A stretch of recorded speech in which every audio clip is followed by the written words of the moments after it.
Hey everybody, happy Tuesday and welcome to another Techstrong TV broadcast. I'm Charlene O'Hanlon. Today is Tuesday, February 1st, the second month in the 22nd year. Can't believe how fast it's going. We've got a great lineup on today's show. We've got so many great interviews. I'm really excited about today's show. Lots of really interesting conversations that are happening. The first one is one between Alan and Paul Nguyen, who is the co-CEO and co-founder over at Permiso.io. Permiso is a recently launched company. They received a funding round, which occurred on January 18th. Paul was previously the Senior Vice President of Product Strategy and Product Management at FireEye through the acquisition of his former company, which was called Invotas. So they talk about the new company, which is Permiso.io, and the funding and how they're going to shake up the landscape there. Good one. After that, Alan speaks with Tyler Jewell, who's the managing director over at Dell Technologies Capital. Dell Technologies Capital puts out a report every single month, or sorry, not every single month, every single year, and it's very developer focused. And so Dell Technologies Capital actually invests a lot in developer focused technologies, and this report is part of that investment motion, if you will. So it's a comprehensive look at the market landscape every single year, and so Tyler and Alan talk about the developer-led landscape and the outlook for 2022. It's a really fascinating conversation. After that, we've got part two of the Haunted Hacker podcast. This one, Mike Jones is speaking with Scott Augenbaum, who is a former FBI special agent in cybersecurity. And they talk about Scott's vast experience interviewing victims of cybersecurity fraud and issues and what the common denominator has turned out to be. It's really, really fascinating discussion. We ran part one yesterday, so part two is today. After that, we have a CISO Talk episode. This is a previously enjoyed episode where we're rerunning it again because we think it's so important. This episode is about diversity, equity, and inclusion in security. This one is hosted by Mitch Ashley and Matt Newfield of Unisys, and they are speaking with Wendy Reynolds-Dobbs of Unisys and Nicole Dove of Warner Media. They're talking about the importance of diversity, equity, and inclusion and how to create meaningful change in the workplace. It's a very, very relevant and very important topic, and I'm glad that they're tackling it in this CISO Talk. After that, we have our Something Old segment. This one is from the recent FinCon DX virtual event. This one features Simon Maple, who's the field CTO over at Sneak, and he speaks on how to adopt modern security practices without slowing down innovation in a highly regulated industry. Financial services is no doubt a very highly regulated industry, so Simon talks about some of the best practices for secure development especially in the fintech or the fintech space, but it's certainly lots of takeaways for any highly regulated environment. So he talks about how to enable development teams to build securely and remain in compliance as their software estate quickly expands. It's a fascinating conversation there, presentation. After that, I'm back with the headlines, and then I'm so excited about this one. I have a conversation with Jonathan Schneider, who is the co-founder and CEO of Modern, their software development firm. They are using virtual reality and in particular the Oculus headsets they're using it as a collaboration tool for their developer team, which is very disparate. And we actually get a demonstration during our conversation of how the group works in the Oculus Workroom app. I really enjoyed this one. Got a chance to strap on the Oculus and check it out myself, and you'll be able to see that during my interview. And we just had so much fun with that. I would love to do that again, actually. After that, I've got the webinar's preview for you. And then we have the View with Vizard, in which Mike Vizard speaks with Code Notary CTO Dennis Zimmer. Code Notary recently got $12.5 million in additional funding, and they discuss how the company is going to use the money to better secure code using an immutable repository. It's a great conversation, and Code Notary's got some really interesting technology, so definitely worth the conversation there. All right, that's today's lineup. It's chock full of goodness, and we're going to get things kicked off right after these commercial messages.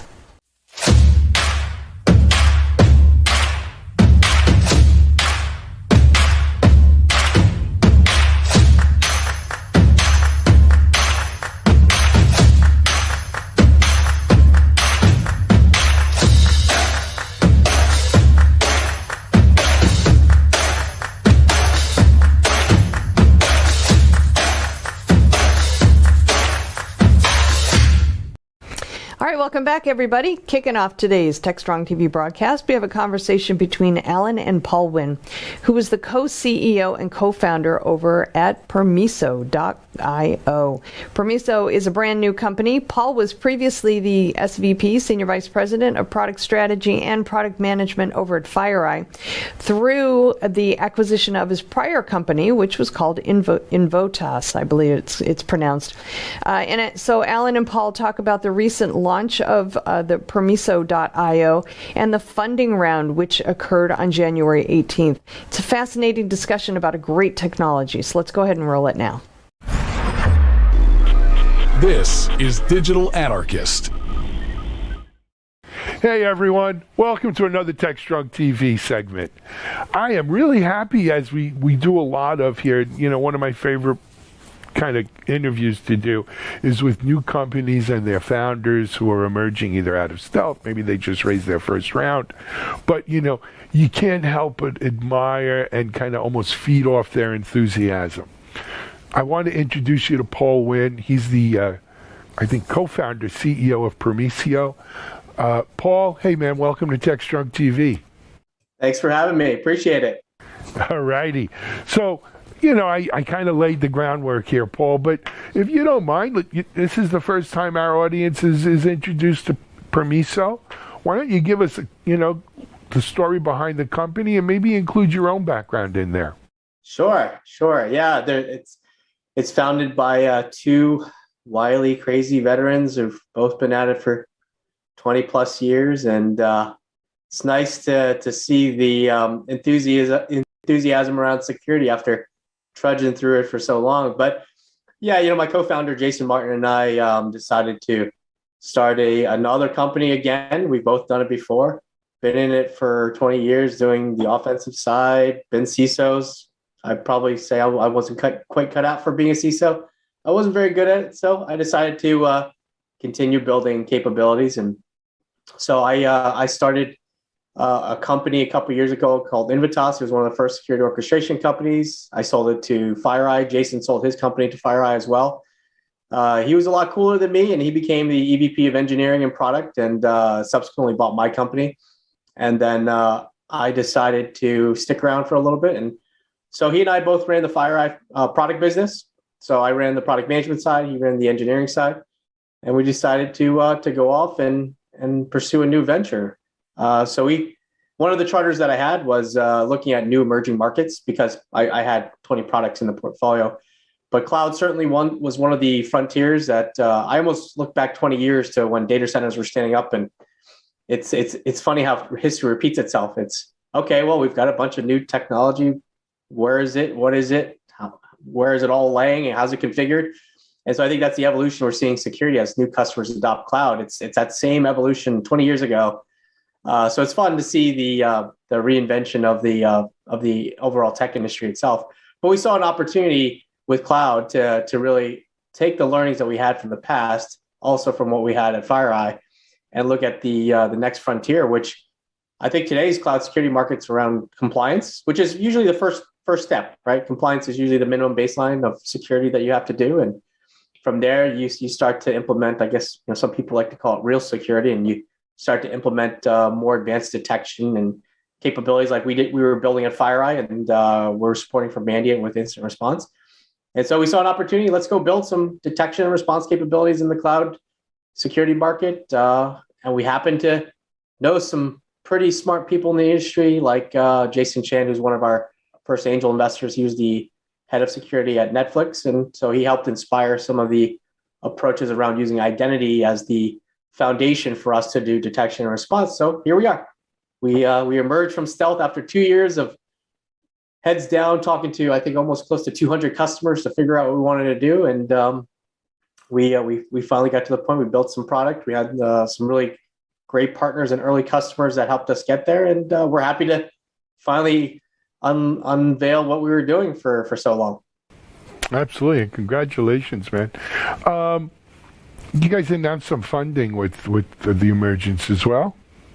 We did, yeah. Actually, we started bootstrapping it. So Jason and I bootstrapped the company.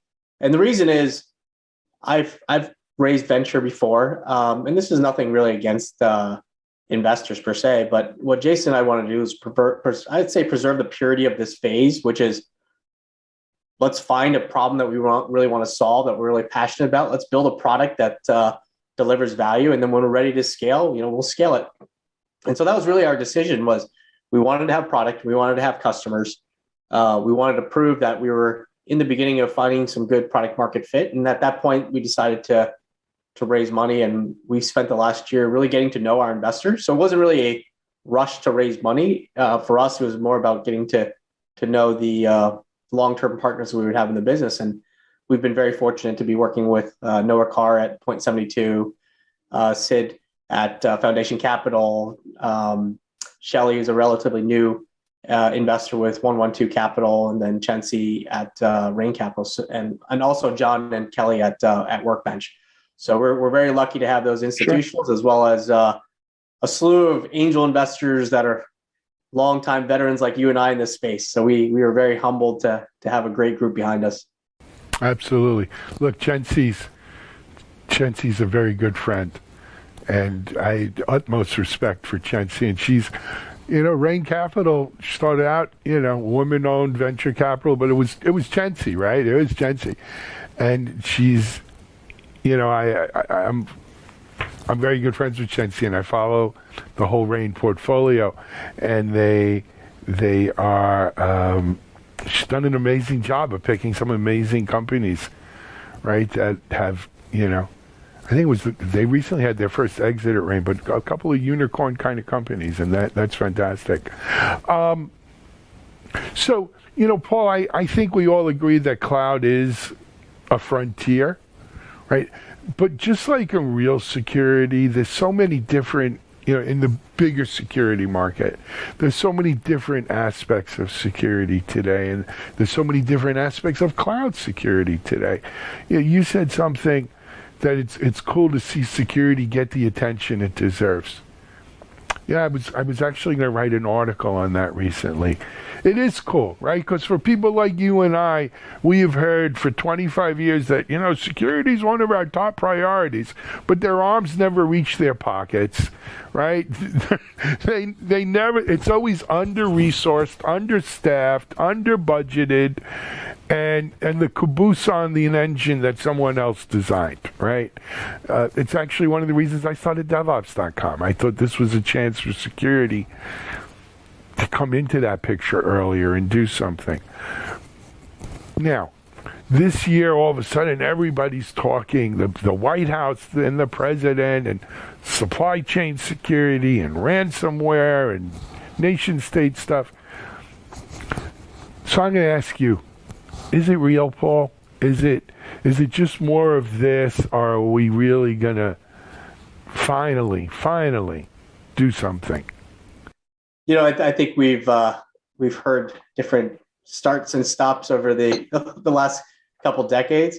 I think there's a lot more momentum nowadays than there was in the past, and we're inching, right? We're inching along. It's I don't think it's going to be one of these massive movements. And I'm in the DC area, right? So right in the heart of policy and a lot of where some of the innovation happens coming out of some of these agencies. And I'm always hopeful, right? And I've partnered with a lot of these government agencies and built some major capabilities. And I hope so, right? I mean, I hope it. I hope so too. I mean, and let me not be the the old security curmudgeon in here.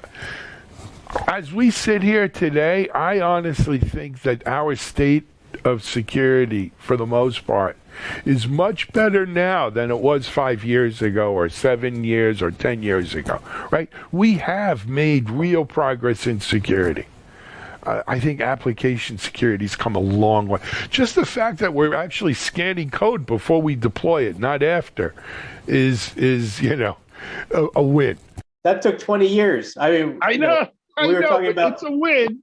secure development life cycles 20 plus years ago. And I remember Microsoft published a whole SDL, and we were talking about, well, you've got to design security early on to lower the cost. And I was an AppSec guy, right? As I started as an engineer, and AppSec was my specialty. And it's funny, like what's old is new. And for some of us who've been around for a long time, it's like, oh, we've heard this story, right? It's just, it took a little bit of time to get there. But I think the big difference is, and you touched on it, is the speed at which we're developing right now with cloud and DevOps. It's at a scale and speed that I think security we need to catch up, right? So it's a much different paradigm than even 5, 6, 7 years ago, because now technology is moving at I think an exponential rate compared to even 15, 20 years ago. The rate at which we can deploy things instantaneously and then tear them down, and you could do that at scale and pretty elastically. That's a whole new thing where, AppSec, it's cool to see that happen. But, inevitably, we're always going to miss things. I remember, when I first started, it was more on the pen testing and exploitation side. And you'd see people unbox Cisco firewalls and they just plug them in and default credentials. And it's kind of what you're seeing today, right? Like people say open S3 buckets. It's like, we used to see that with SQL Server with SA blank passwords. I mean, that's the equivalent of what we saw back then. Or SQL servers published to the internet, and you can access the database and pull the data you want. So in a lot of ways, it's just the same thing, just transformed into a different technology stack. But I think at a rate much faster than we saw in the past, because you were physically constrained to, I have to go to a data center and rack a box. And if I want to rack 100 boxes, like that takes some time. That's not a problem today. No, deployment is, deployment is not a problem at all, whether we're talking about setting up instances in Slack servers or even just integrating and deploying code, right? There's so much automation and everything else built into that. I was talking to a guy yesterday. He was an investor, a VC, and, he was talking about have we reached sort of maximum DevOps as agile and microservices, and these things made it so hard, so complicated, or so complex that it's just we can't deal with it as humans. If we're not going to use AI and ML and automation, we just can't deal with it. Mm-hmm. And look, in my mind, that was always one of the goals of DevOps, right? It was to let's automate more and go faster, right? Understanding that, we're going to probably outstrip the speed of people, and we're also going to outstrip the supply. How many security folks can we throw at a problem? There just aren't that many security folks in the world, right? So we've got to leverage tools and automation. What do you think about that? Well, as I mentioned, I think my last startup was one of the first security orchestration automation companies. This, I started that in 2012. Yep. And what was the problem? It was a workforce issue because we couldn't throw enough bodies. This is particularly around SecOps. So if you're getting tens of thousands of alerts, can't scale to triage and disposition all of them. So we were trying to use automation to be able to at least automate and get time back to allow people to really focus on the high value tasks that they should be focused on. And I think, so we found an interesting, even bigger unicorn, because cloud is relatively new to a lot of people. I mean, we worked with some of the best in the world around incident response, but they were very good on-prem. We've seen them move to the cloud, and what ends up happening is, okay, you have a workforce issue in traditional technology. Try to find cloud security experts. It's like an even harder find because it's such a new domain. So we already have a workforce issue compounded by a lack of knowledge on the cloud security side and people trying to go up that learning curve. So that's one of the biggest observations we had was, cloud is great, but there are some steps, like not everyone is the Netflix of the world. They're not. I mean, that's like the half to the 1%ers. So how do you start to enable the workforce to learn and understand, okay, I'm looking at AWS, I'm looking at Azure. Here's how I need to understand what these events are and what they mean from a security standpoint. Is it malicious or not? One of the things is like in AWS, there's 11,500 different events and privileges. So for anyone to humanly understand and memorize that and understand it in the context of what are the combination of events that are indicative of persistence? Well, I don't know, because it's a new foreign language for me. So I think we need to scale. The human factor is not going to happen. So I think we need to scale through technology. The only challenge that I worry about is we go through these phases of fragmentation in the market, right? So you have a lot of these feature markets that are products, but you end up creating more friction for these end users, right? So now you've got 30 products that should eventually be like 2 or 3 products. And so we're super mindful of that, just given the background that I have trying to integrate multiple products to an API through orchestration. We want to make sure that we don't contribute to that problem. And so I think we're very mindful of that. We don't want to be another console. We don't want to make it harder for the already constrained users. But I think we've built a tool that has a knowledge base in the product that allows you to go from, if you look at our tagline, and you'll probably notice with our branding is like kind of anti-normal security in the sense that we went with a very playful branding. We didn't want to go with the doom and gloom. But one of our taglines is turning cloud zeros into cloud heroes. So it's a little tongue in cheek, right? So that's a part of the theme for us is we'll help you turn into a cloud hero by enabling you to learn how to investigate and detect and respond in these environments. So I think we're unique in that sense that we found that problem, and we wanted to also blend it with the detection and response and the identity story to help out the users. We're still early.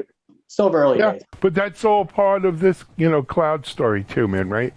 So we need that. Hey, Paul, we're running, these things go quick. I apologize. But we didn't even tell people. They want to find out more about Permiso. Where are they going? You can go to permiso.io. Okay, that's PERM. Excuse me, we were both doing it. You do it. It's your company. Say it. PERMISO.io. Absolutely. Very cool, man. Hey, thanks for being on here and introducing the company to the audience. You have an invite. Whenever you got something you want to talk about, come on back. Let's continue the conversation. I appreciate it. All right. Good luck. Good luck to you and the team there. Paul Nguyen here, CEO, co-founder, Permiso. It's actually co-CEO. Is that correct? Yep. Okay. Co-CEO, co-founder, Permiso, here on Techstrong TV. We're going to take a break, and we're going to be right back with another guest.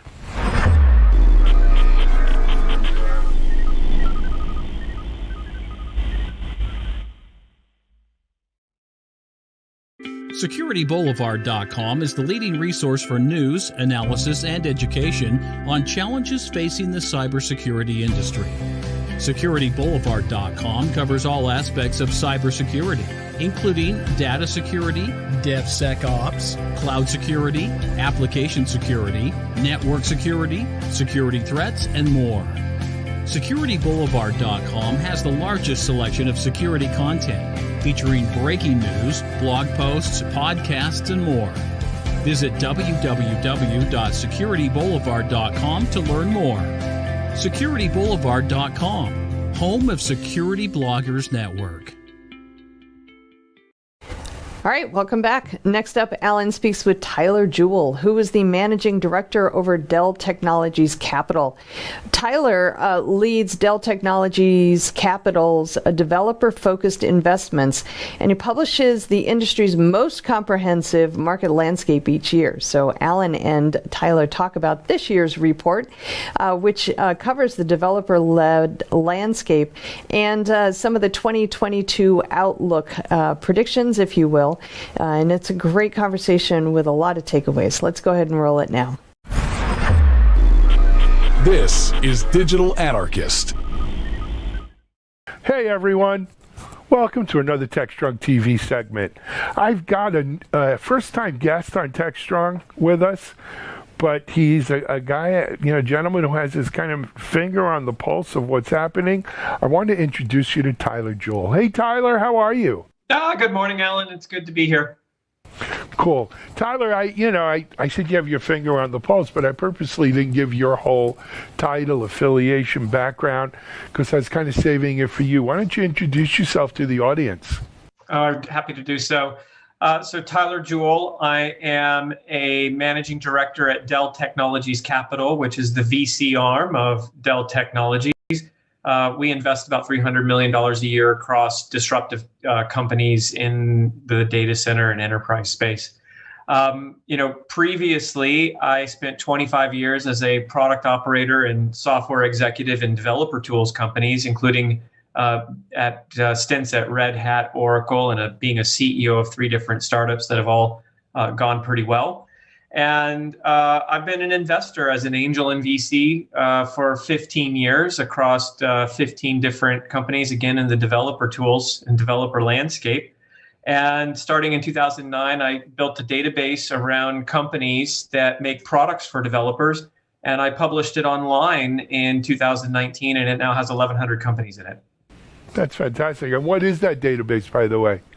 We call it the developer-led landscape, and we show you the trends in which segments are happening in the developer tool space, which products are gaining steam, which ones are losing steam, and general insights about how the market is shifting and evolving.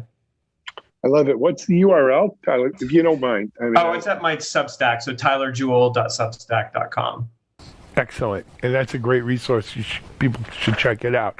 So, it was interesting, Tyler. I spoke to a few CEOs already this week, and a common thing, and a few VCs, I might add, and a common thing I'm hearing is, are we seeing a change in the market conditions right before our very eyes? One of the large, public PE firms, or we live in a world today where there's the distinction between VC and PE is increasingly blurring, right? It used to be very clear who was a VC, who was a PE. But one of the large VC/PE firms, look, they took a big hit this week on their stock price, right? What effect is that going to have? Is that going to put a chill? By the same token, Tyler, last week I interviewed 4 startup CEOs who all raised $150 million or better and achieved unicorn status. Right? So it was the best of times, it's the worst of times, right? I don't know. Look, if I knew, I wouldn't be sitting here. I'd be off on some, South Pacific island or something. But, where are we headed? What's going on? Are we seeing a changing of the landscape? Is it to be expected, an evolution? What's your take? Well, let's deal with some hard math to begin with. First, there's well over 900 companies that have achieved a unicorn status on paper. But when you look at the past year, there was only a handful of companies that were able to get an IPO in a year, arguably, where the demand for IPOs has been one of the hottest in a long time. And, and then when you look at the global PE market, again, there's only about appetite for maybe a dozen PE acquisitions in that unicorn range. So, if you've got a hot market and 30 companies can get liquidity, really either through a strategic buyer, an IPO process, or private equity, and you've got 900 companies at that valuation range, you've got a 20 to 30 year backlog for all those companies to get their liquidity, or, you're going to have potentially a correction if those companies need to raise some more cash. Now, the flip side of this is that there's a tremendous amount of cash on the sidelines. Most of these VC funds, private equity funds, have recently raised significant amounts of money. Their goal is to deploy that money. They oftentimes have deadlines by which they can deploy that money. And so there is a valuation and sensitivity that comes from those companies that need to deploy the money into what they perceive to be high quality companies or early disruptive companies. Now, what we do at Deltec Capital, we think of ourselves as an early stage venture capitalists, seed through Series B as our first check-in. For us, it really matters that is it going to be a high quality team? Is it going to be an emerging and important market? Is the product heavily differentiated? And in that situation, I think we'll be a little bit less value. We are more valuation sensitive, meaning we're not going to be as insensitive as some of the others who have a large amount of money to deploy, because we don't have any minimums. So we have the ability to look for quality deals and to pay what is appropriate given the market conditions that are out there.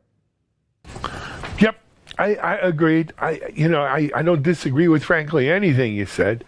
But when one hears that number of 900 unicorns in a market of 30, you really get to see, it takes me back to when I first started doing startups in the venture world, right? Where, look, 9 out of 10 venture-backed startups, or 8.5 out of 10, didn't succeed. They were lucky to get some of their money back, right? Venture is definitely a boom and bust cycle. When you've looked at the history of it over the past, it's been 35 years that we've now got a venture capital out there. And taking it back down, to more narrow what happened in the developer landscape, we were speculating on the potential that we've hit peak DevOps as a market condition here. And one of the data points that we cited is last year in the 1,100 companies that we track, which just make products for developers. They had collectively raised $16 billion last year across all those companies. And at the same time, that same cohort only had $35 billion in liquidity. Now you could sit there and go, okay, well, $35 billion out is better than the $16 billion in. But really that number should have been 5 times larger if these things were in balance. That $16 billion maybe purchased, 10 to 15% of those companies. And in that $35 billion in liquidity, that was only a handful of IPOs, and the rest was, like 23 of that 35 was from IPOs, and the rest were from acquisitions.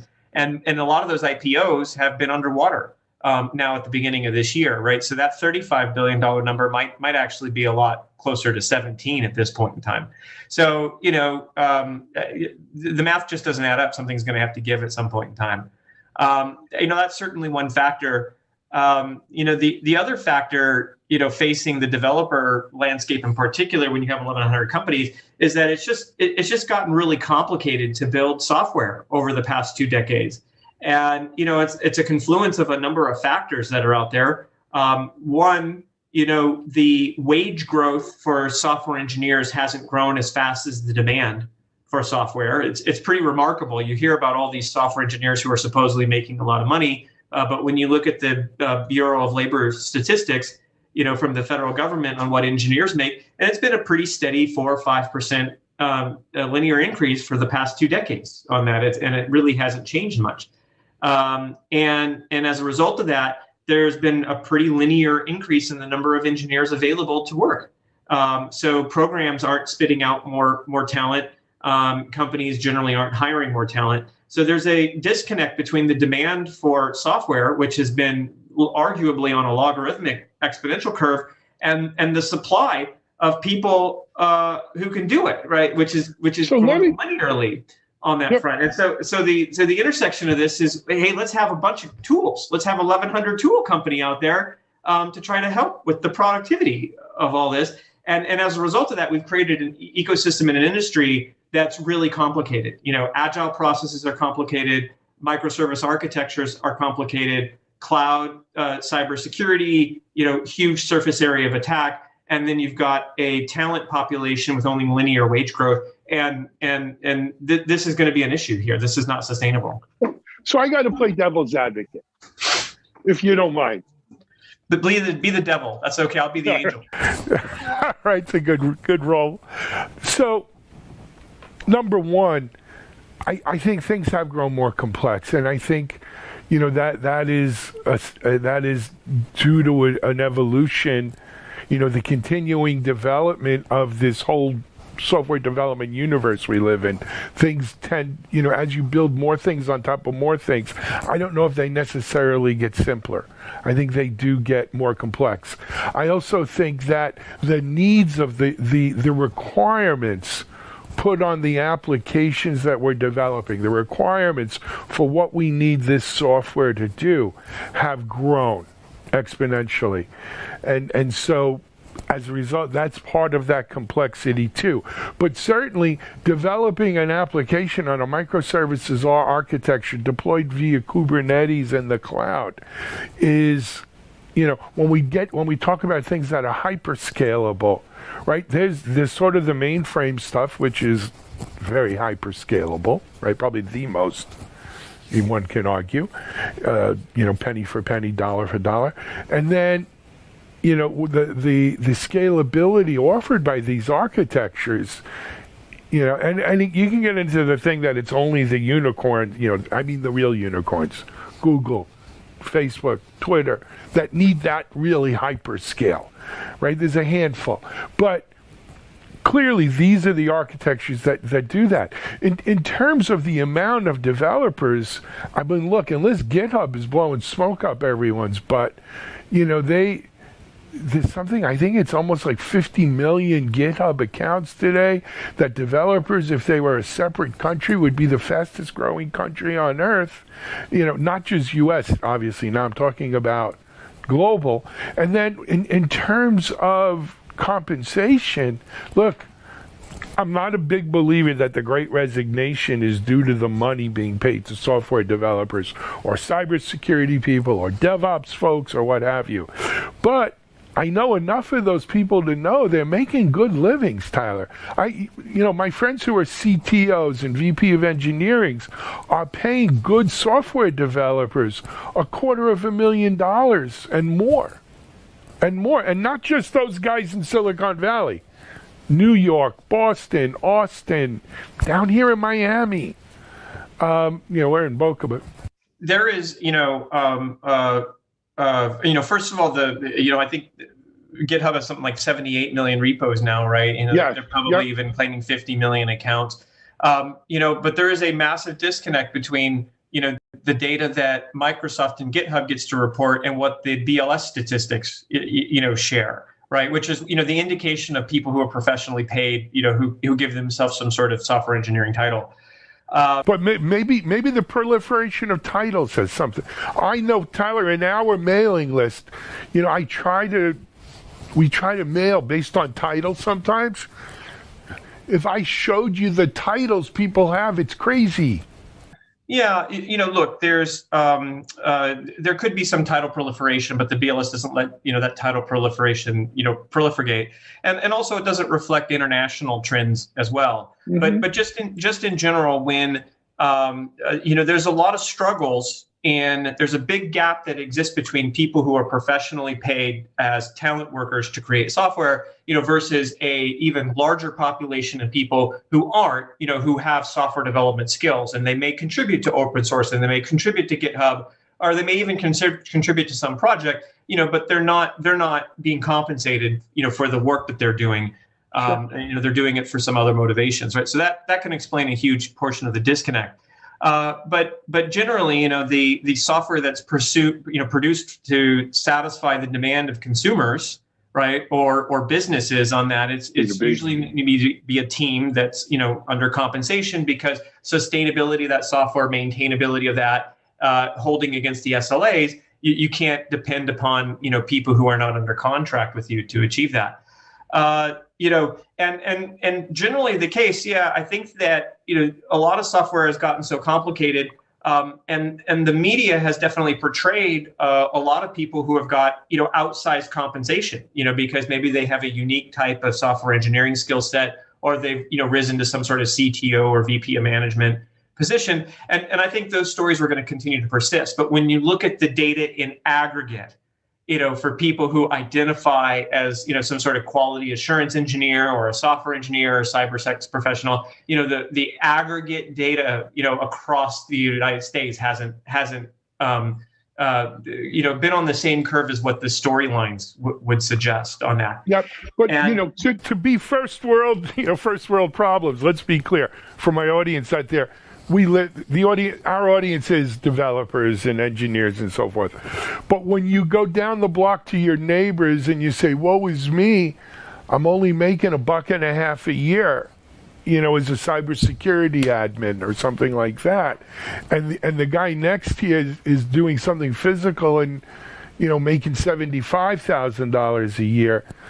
You got to be careful. I think we're putting the spotlight on the wrong thing, right? I think the bigger spotlight here is that there is a $50 billion revenue industry around the dev tools, right? So those 1,100 companies that we track, they generate $50 billion of revenue a year. That's going up 23% year over year. That's $10 billion increasing a year. And I look at most of that revenue, most of those sales, as companies who are trying to provide forms of automation to compensate for the fact that the global size of the professional engineering pool isn't large enough, right? Yeah. Now, and this market has got a lot fragmented. 5 years ago, there's only 550 companies. So, that market's a lot more fragmented. There's a lot more competitors. That's adding to the confusion and the issues that are plaguing productivity of the engineers. Now, on the flip side of it, I would also argue that we're not doing nearly enough on advocacy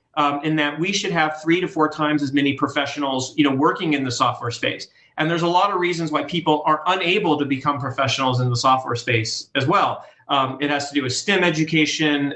There's misogynistic and discriminatory behaviors that keep people out of this space. It's also the complexity of the technology. There's still a high degree of math and science that tends to be required. And those things are also acting as barriers here. And so the flip side of this is that's why we have this $50 billion industry, this cottage industry around trying to make people more productive, because we're compensating for the fact that there's just not enough people and we're not doing enough to get more people into the industry. Yeah. I don't disagree wholeheartedly there. Here's my take on it, though. There's 2 ways of approaching the issue of we need everything. Every company's a software company, right? And we need more software. Either we're going to have more people doing software, which is a big lift and shift. Yeah. Or we got to automate, to paraphrase Matt Damon in the market, we got to automate the what out of it. Yeah. Right? Probably we need to do both, right? But I would say also we look at, let's take open source software, right? You and I have both been around a long time. I remember, talking to doomers at Army bases who told me that they were never going to, they don't allow open source software onto the network. I've been in enterprises where I was told that. Today, 90+% of enterprises are probably running open source, somewhere in the network. But more than just like running Linux or something like that, so many of the components of today's software are open source based. And you're right, there's not a professional open source. Well, maybe there isn't. Is there a professional open source engineer community today? Is it enough to support it? I mean, I don't know. Look, are there individuals who can just be professional open source contributors and make a living off that? In some pockets there are, particularly the people who focus on identifying bugs and security vulnerabilities. HackerOne's done a pretty. That's a subset. It's a different thing. But I'm thinking Tyler, look at CNCF, for instance. Yeah, right? almost all of that is professionally paid people, and anybody who works on a major project, even if you do it for free, at some point in time, there's probably going to be a commercial entity supporting that, and that commercial entity is going to want to hire the top contributors to that project, right? So there is effectively a professional path. Now whether that individual does not want to be associated with the commercial entity, that's more of a societal or a personal issue that they deal with there. But back to the complexity thing, and a little story here for you. It's great that we, 20 years ago, only 15% of software was open source, right? 85% of what was built was coded, 15% was composed. Now, the statistics show that 85% is composed and 15% is just, the glue layer that pulls it all together. Yep. So it's a wonderful thing. But you talked about that trend of like, I'll never have open source in my environment. But the natural conclusion of all this complexity is that we are of the mindset that there's going to be a bit of a crumbling of the DevOps market as a whole, because the software process and the architecture has generally gotten to be too complex for a human to reason about the impact of a change. There's too many moving parts, right? It's like asking somebody, what will happen if I walk up to this ant hole and I stick the stick into it? What will occur? You just can't predict it, right? And so the only way to reason about that complexity of change is that you have to give it to a machine. Machines have the ability to reason about those sorts of changes. And so the natural evolution of, and the last thing I'll say with that too on the complexity front is that the prevailing paradigm for how software teams should be organized for the past 20 years has been agile. And the fundamental premise of agile is that quick changes and quick feedback make for a happier team and happier end users, right? Well, if you take that to its natural conclusion, you're making changes all the time, you're getting feedback all the time, which in theory, gets everybody to be happy. But what ends up happening is that the team gets burnout, team gets overload, and then it turns into this frenetic energy that is not sustainable. And so agile is a fundamental part of the problem that is that we're going to lead up to. And instead, we need to focus on a way to have sustainability of the development team, and that we remove the complexity by focusing on machines who do the automation for us.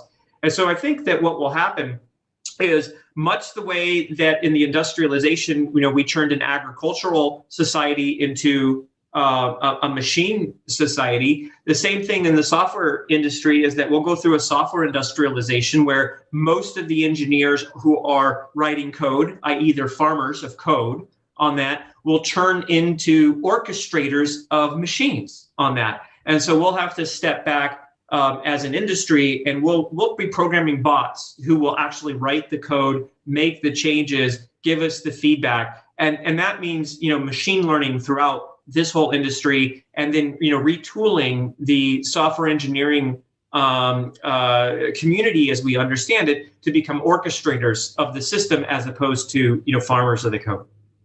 It's funny. I remember speaking to Luke Kane. Luke is the co-founder of Puppet. He said there'll be a day where software writes its own software, but he thought it was 25 years ago, and that was maybe 8 years ago. Tyler, we got to run, but here's what I'd like to do, because this topic needs a wider playing field to play on, and we need more opinions. We do a video show called Devops Unbound. It's 45 minutes to an hour. We put together a panel of people. Anything related to DevOps is fair game. If you don't mind, I'm going to have our people reach out to you. Let's get you on a Devops Unbound. I'd like to get some proponents, opponents. Let's really kick this around, because sure. I feel terrible. We don't have enough time to really dig into this the way I'd love to. But I think we got people in the waiting room. Tyler, hey, for people who maybe didn't catch the beginning of this, where was your repository of the dev tools you're following? It's at my Substack, so tylerjewell.substack.com. You see the developer-led landscape there. And also, we're active investors in this space. Come check us out at Delta Tech Capital. Yep. And Tyler Jewell, for those who want to know, Tyler, obviously, JEWELL.substack.com. Go check that out. Tyler, we'll be in touch with you. Let's continue this conversation. Yeah, see you later, Alan. Thanks for having me. Thank you. A pleasure. Tyler Jewell, Dell Technology Ventures here on Techstrong TV. We'll be right back.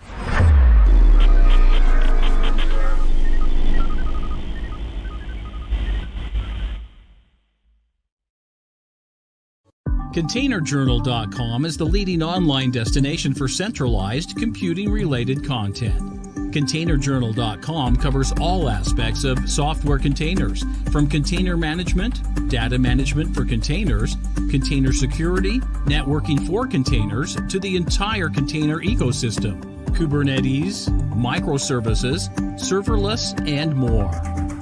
ContainerJournal.com has the largest selection of container-related news, featuring breaking news, blog posts, podcasts, and more. Visit www.containerjournal.com to learn more. All right, we're back. Next up, we've got the Haunted Hacker podcast. In this one, Mike Jones speaks with former FBI Special Agent Scott Augenbaum. He led cybersecurity efforts in the FBI. Well, I guess that was his specialty. This is part two of a two-part conversation that they have about Scott's experience in interviewing victims of cybersecurity issues and what the common denominator has been. This is a really, really interesting conversation. And as always, Mike really knocks it out of the park with his podcast. So let's go ahead and roll this one now.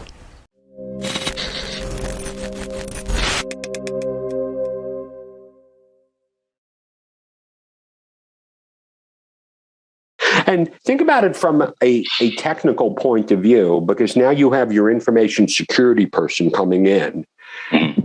And now you have everyone goes like this. Look, we just approved your $3 million budget or your $10 million budget, and they had zero visibility. Now let's think about this from an intrusion response point of view.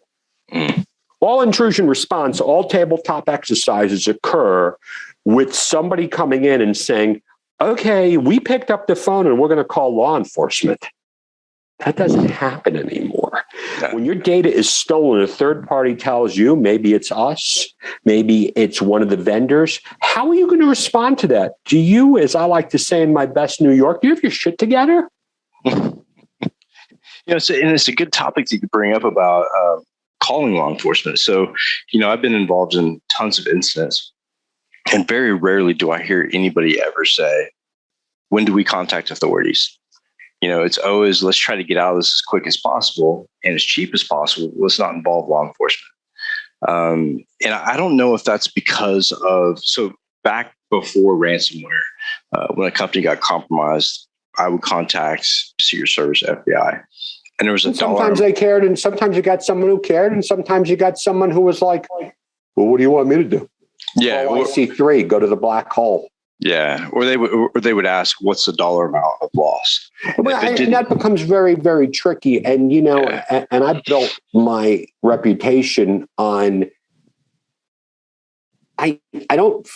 I always returned calls, and I always sat with organizations, and that's what drove me to what I do now. Because at the end of, I wrote a book called The Secret to Cybersecurity. And if you're looking to read a good book by an FBI agent who saved the day, put a lot of bad guys in jail, and who's really technical, don't read my book. I'm not your guy. Okay? Wrong person. But I learned so much. And I would talk to these companies, and I'm going to be honest, I couldn't really help them a lot. But we were able to exchange information, and I formed chief information security officers working groups. I had beers and cups of coffee, and I was out all the time doing the marketing for my group. Right. And that's why we were very, very successful in Nashville at what we did, because we had people and we went over there. And if they had a problem, they were calling me before they were calling their attorneys, because you knew people do business with people they know, like, and trust. And I tried to get that model, but I couldn't recreate that around that. So you should know who your FBI counterpart is. You're going to be able to determine right away, is he going to have a personal interest? Can you get his cell phone? Do you know what to do when this happens? Yeah, and it's really important too. So this whole past year, I've focused on what do we do to change the environment and the threatscape of cybersecurity. And I looked at all the facets that we've put in place, progression we've made, and things we've fallen down on and failed at. But one thing that we haven't really focused on is people and relationships. I think that is a key to every cybersecurity problem, is people and relationships. It's not the ones and zeros. That stuff has not changed that much. We think that, AI has come out and, we're getting to this point of AI and ML, but the problems are still the same. The vulnerabilities are still the same. And not much has changed. And also now technology is making its way. I'm going to be honest with you. Mm-hmm. I've given up on companies. I'm going to be honest. Sorry. I'm trying to focus on the 30 million small businesses in the United States that can't afford the likes of a Big Four accounting firm. And that's what kills me. Can't go out. That those are the ones that can implement my techniques. And also, what about the senior citizens? What about the kids? Exactly. Yep. Those are the people, and I'm working now on a lot of different projects where we're trying to come up and develop something that, look, the schools cannot focus on technology. Why? Because everyone's struggling with reading. So what I'm doing now is I'm working with one individual to take my book, the 18 chapters, break it down into lessons that will help improve reading comprehension. And I know there's some former English teachers of mine rolling over in their grave hearing the guy like me is talking about that. But we have to start getting into that effort because I look out my window now and I live in a neighborhood, there's a bunch of people in their 60s and 70s. I've had like 4 of them knock on my door because they were victims. Yeah, it happens all the time. My parents are a prime example. I remember back probably, I was still in the military, and my dad's credit card got snagged by somebody online. They were booking flights to Saudi Arabia. And he was shocked. He was like, how did this happen? Why did this happen to me? And I actually had someone recently tell me, well, they're not interested in me because I have nothing they want. But that's not true. Everybody has something that the attacker wants. And that's one of one of the things that I've determined is what I call the 4 truths about cybersecurity. And this is after interviewing and dealing with 1,000 victims. First of all, nobody ever expects to be a victim. Why would anyone want to target me? Like even your parents, like my mother would go like this. Oh, I don't have a lot of money. Or I'm a small business, or I'm located in Nashville, or we're not, I've heard it all. I've had companies tell me that they're not concerned because they're small. I had a $300 million company tell me they were a small business. I had a $9 billion company tell me that since they are not publicly traded, they're safe. And the cyber criminals do not care who you are. They don't care about the size of your business. There's no such thing as a threat profile anymore. You have one of these guys are going to target you. Truth number 2, bad guys steal your stuff. The chances of law enforcement getting your stuff back is really challenging. Once your data's gone, it's gone. Unless you're part of the critical infrastructure, and they will go after them full bore. And that's my biggest complaint about the government right now is they're more concerned about critical infrastructure. But what about the hundreds of thousands of small businesses that get attacked that they don't do anything for? But I'm going to be honest with you. I've had critical infrastructure. It doesn't matter if you are, because we're going to go through this. All right. Even if you shut down critical infrastructure, the chances of law enforcement bringing you to justice is really challenging because you're located overseas. In the past 6 months, there's been more high-level prosecutions than I've seen my entire career. Now, here I am sitting with victims day in and day out for a decade. I can't get their stuff back. I can't put the bad guys in jail. I just want to quit. And then I have this epiphany. And then I realized that 90% of what I dealt with easily could have been prevented. Oh, yeah. And that was my mission my last 3 years with the FBI, was to go out and speak to people and try to bring this message home. And I'd get criticized. I'd get people going like this. We're not the Federal Bureau of We're not the Federal Bureau of Education. We're the Federal Bureau of Investigation. So the hardest thing I did is on my 50th birthday, I retired. I had a job I loved. Even with all the political stuff going on, I loved being an FBI agent. I would do it all over again. But I realized that after my career with the FBI, I can do more outside of the FBI to keep people safe. That's a passion project life. there's a lot of constraints when it comes to bureaucracy and government, and I see that quite a bit. Like, when the FBI went after the threat actors for Colonial Pipeline, I was actually able to get some of that cryptocurrency back. I sat and thought about it, and I've done, over the past 60 days, I've done 13 IRs, intrusion responses, and out of those 13, there was no compensation. And it's sad to watch these companies risk, losing everything and having to shut down because they don't have any kind of protection, or because they've not been proactive in their own defense. But again, they see on TV and they hear in the news about the government going after the money of these, threat actors that actually hit the Colonial Pipeline.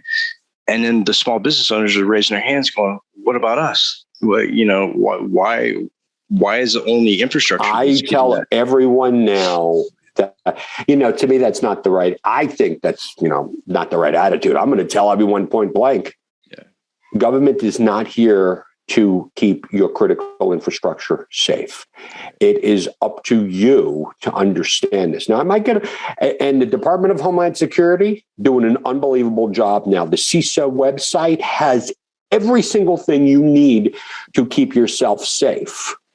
But we got to start with the basics. We got to start with the foundations. We got to realize that, I go out and I get hired by Fortune 500 companies, and I frame things because at the end of the day, when I'm sitting here with the C-suite and they refer to me as a cybersecurity expert, I am not an expert.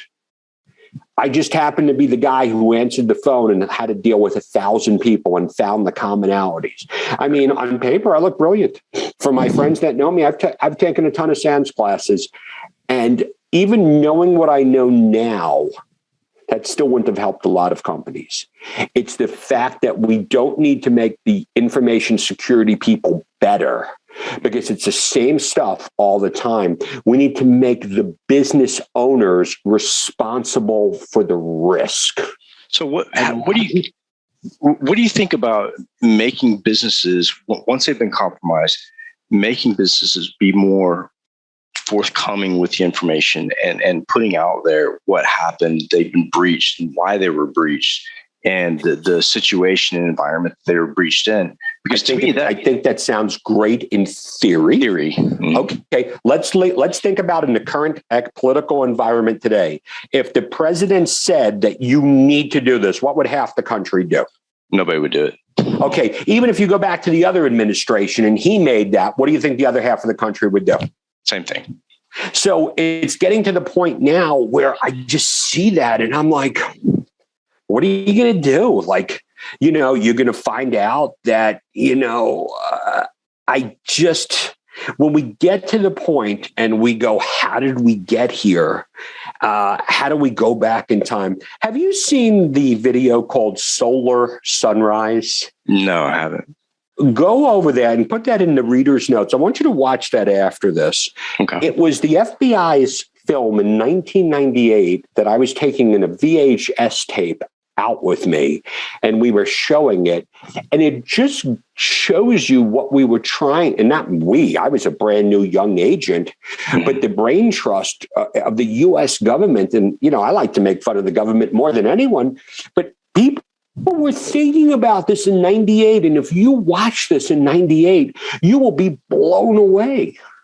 Or if you read Richard Clark's book, Cyber Warfare, from 2011. Mm-hmm. I mean, everyone's like this. And I've dealt with a lot of big breaches at a lot of universities. You know what I tell the universities now?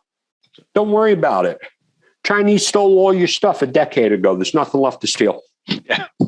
So the Cyber Warfare, the book by Richard Clark with the orange cover, that was one of the books that really got me thinking. And hearing him speak it at Black Hat one year was really interesting. But there are some people in government that have that forward thinking and look at how we're failing as an industry. But I feel like industry just doesn't get it. I think that I've been fighting that fight since 98. I go out. I just remember, Mike, I would sit here and I got the document, and I'm going to send you these so you can put them in the show notes. The FBI's guidance on the business email compromise 6 years ago. And I'm going out and I'm speaking at financial conferences. And I'm like, guys, you got to read this. You got to take steps. And now regularly we're dealing with multi-million-dollar losses. I've touched $150 million worth of losses in the Nashville area over the past decade, and almost all of them could have been prevented. And none of them were technology issues. They were all business process issues. Had nothing to do with the information security person, had nothing to do with the email filter, because you can buy the best tool in the world, you can have your artificial intelligence, but when the third party's email, who doesn't have two-factor authentication, gets taken over, the only thing that's going to stop that is a cyber secure mindset. Yeah, and that seems to be the buzzword for this year is supply chain. And I think that, like you said, this has been an issue for a very long time. This isn't new. And no, absolutely. And that's why, one of the projects I'm working on now, after 2019, I go out and I'm getting hired all the time to go out to big companies, conferences, because I can make it entertaining. I can make people listen. I can tell great stories. I'm doing what I love. COVID happens. Mm-hmm. Things come to a crashing halt. I'm like, okay, I got a pension. I'm hanging. And then I start doing things virtually. And then I start picking up the work. And then I get big companies are paying me to go out and educate their employees. And they're paying me great money. And then they go, look, we want you to keep our employees safe in 45 minutes. I'm like, I can't even get through my introduction of the snowstorms in Syracuse in the first 20. I go, I'll do an hour and a half for you. I won't charge anything more. And they'd go like this. No, we only have 45 minutes. Will you want the money or not? I'd be like, okay. And then I realized that my message is not making its way into the hands of the people who need it most. It's not getting into the small businesses. It's not doing that. So I've been working on taking my material, putting it into a digestible format, because I can teach you. Give me the time of a football game. I can show you how to reduce your risk by about 90% without spending money or being technical. How can I do that? Because I touched 1,000 victims and there were commonalities. So when I sit here and I tell people, and the name of my book is The Secret to Cybersecurity, which was me just getting the domain going, wow, how cool to get a book called The Secret. But there is a secret. The secret is that you don't have to be the next victim. Yeah. And that's why now, if you follow me on LinkedIn, what I'm trying to do every day is tell stories in my book, because I'm like, listen, don't buy my book. Just listen to me. Take this information. Go do it yourself. But so I'm building like this video course that eventually I want to make it into the hands of the small businesses and charge them the price of my book to put that information, because in the world of the information security marketplace, that market segment is completely overlooked. Oh, absolutely. Absolutely. And I think that, people talk about cyber awareness and cybersecurity awareness. And you look at some of the courses they have out there, and it's an hour long of just nonsense that, most people don't pay attention. They just click through it and they're done. And I did that too. We have to get these people to understand. And that's where, if I would have planned to do this when I retired, it wouldn't have worked. But if I can teach people how to stay safe at home, if I can teach my kids why they need to put two-factor authentication on their gambling and their crypto websites, or the bad guys are going to steal every dime, they're going to want to do it at work. They want to do it on everything. But if you just say, you will do this because this is it, nobody will do it. Yeah. If the government mandates it, I think people would rather just not even the government. If it's just the company, if it's just your employee. So that's where I've been able to get some really great success in changing behavior by also sitting here with business owners. Because I'll give you a perfect example. I do a presentation right before COVID to a group of 100 CISOs. Now, I'm a little intimidated here because these guys all have 1,000 times more technical knowledge than I am. And I'm like, all right, I better tell some really good, funny stories when they realize that, I'm not your guy. And then I just start talking about SaaS platforms. And this is the time when the NFL Twitter accounts were taken over and people were losing their jobs, and there was great embarrassment. And I asked this group of CISOs, how many of them are working with their marketing department to make sure that the Facebook accounts and the Instagram accounts all had two-factor authentication? And nobody raised their hands. Then I just started going through it, and I said, hey, how many of you guys are using Salesforce? Everyone raises their hands. I go, how many people here are working with their sales team to make sure that's turned on? Nobody. And then I'm talking about this. And now I find out that when I go in and, I get brought into people and they go like this, Scott, we want an advanced level talk. And I go, I don't have anything advanced to tell you. I am not your guy. It's not an advanced level problem. That's the whole gist. No, it's not. And they go, well, can you share anything with us that was secret in the FBI? I go, yeah, I had clearance, but what was secret? The actual name of the threat actor group, go look it up. Everyone has their own names for it. It doesn't matter. We need to start doing the basics. And after COVID-19, everybody is spinning things up into the cloud. Everyone's doing cloud-based assessments. Nobody's hacking clouds. No. They're going after the end users. Think about this right now. Almost 8.4 billion usernames and passwords on the dark web. How many of those usernames and passwords out of those 8.4 billion do you think are Apple IDs? Most of them. Yeah, most of them. Let's even say it's 1%. Like, what's 1% of 8.4 billion? A lot. And out of those 8.4, and out of that number, let's say it's 1%, how many of those Apple users have two-factor authentication turned on? Probably zero. How many Dropbox accounts do we have out there? How many QuickBooks accounts? How many Salesforce accounts do we have? Your information is being stolen. It's on the dark web. And now the Bureau, the Secret Service shows up to say your info is out there. We actually had a incident response we did just recently. And it's really interesting. We had a client contact us and say, hey, look, FBI just delivered this report that we're on a hit list. Well, I don't know if there's miscommunication with the FBI and the company or the company with us, but it wasn't a hit list. They've been compromised. And we spent several hours looking at how they're compromised. And there wasn't a whole lot that we could do for them because they weren't one of our security clients, whatever. But it's interesting that it's the same thing all across the board. And it's not, you never hear of, it was a 0 day. 0 days are very few and far between. We saw SolarWinds. That wasn't really a 0 day. That was really bad coding. Then we look at what happened just recently with Log4j. Yes, that's devastating. A lot of people aren't ready for it. But there's simple measures that go into place that some people still aren't doing. Update Apache. If you have that, remove it. Well, and I've seen, let's go even simpler. I've seen organizations that still have OpenFTP. Oh, absolutely. Absolutely. And phone systems. Let me tell you about phone systems. I spent most of my early career going after Cisco phone systems because I could turn them into room taps. I could get into voicemail. I could log keystrokes all from their Cisco phone. And how many people enabled encryption on those devices?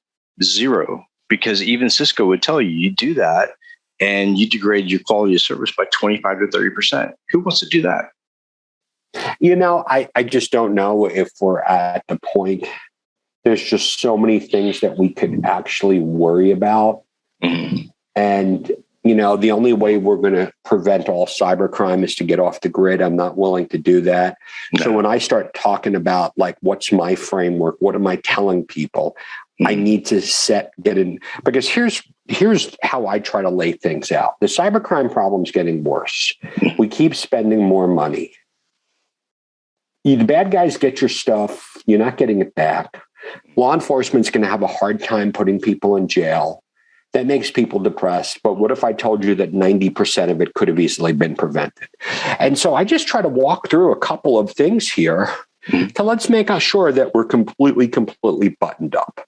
Let's realize that email, text messages, telephone calls is the main tool in the cyber criminals tool belt. Let's forget about the other 10%. Let's forget about the core critical controls. Let's go into the mindset. So we have to realize that you're going to get an email next week from Amazon the day before Christmas that your package has been delayed. Click on the link. We have to know that that's going to be a scam. We have to realize that 66% of the population is using the same password for multiple platforms. If you do that, the cyber criminals will destroy your life. We need to identify what are the mission critical platforms that we have at home. What do we have that we don't want the cyber criminals to get in? Our email, our websites, our iPhone, our AT&T, our all these different things. Then we need to set up secure passwords. We cannot have the same password for multiple accounts.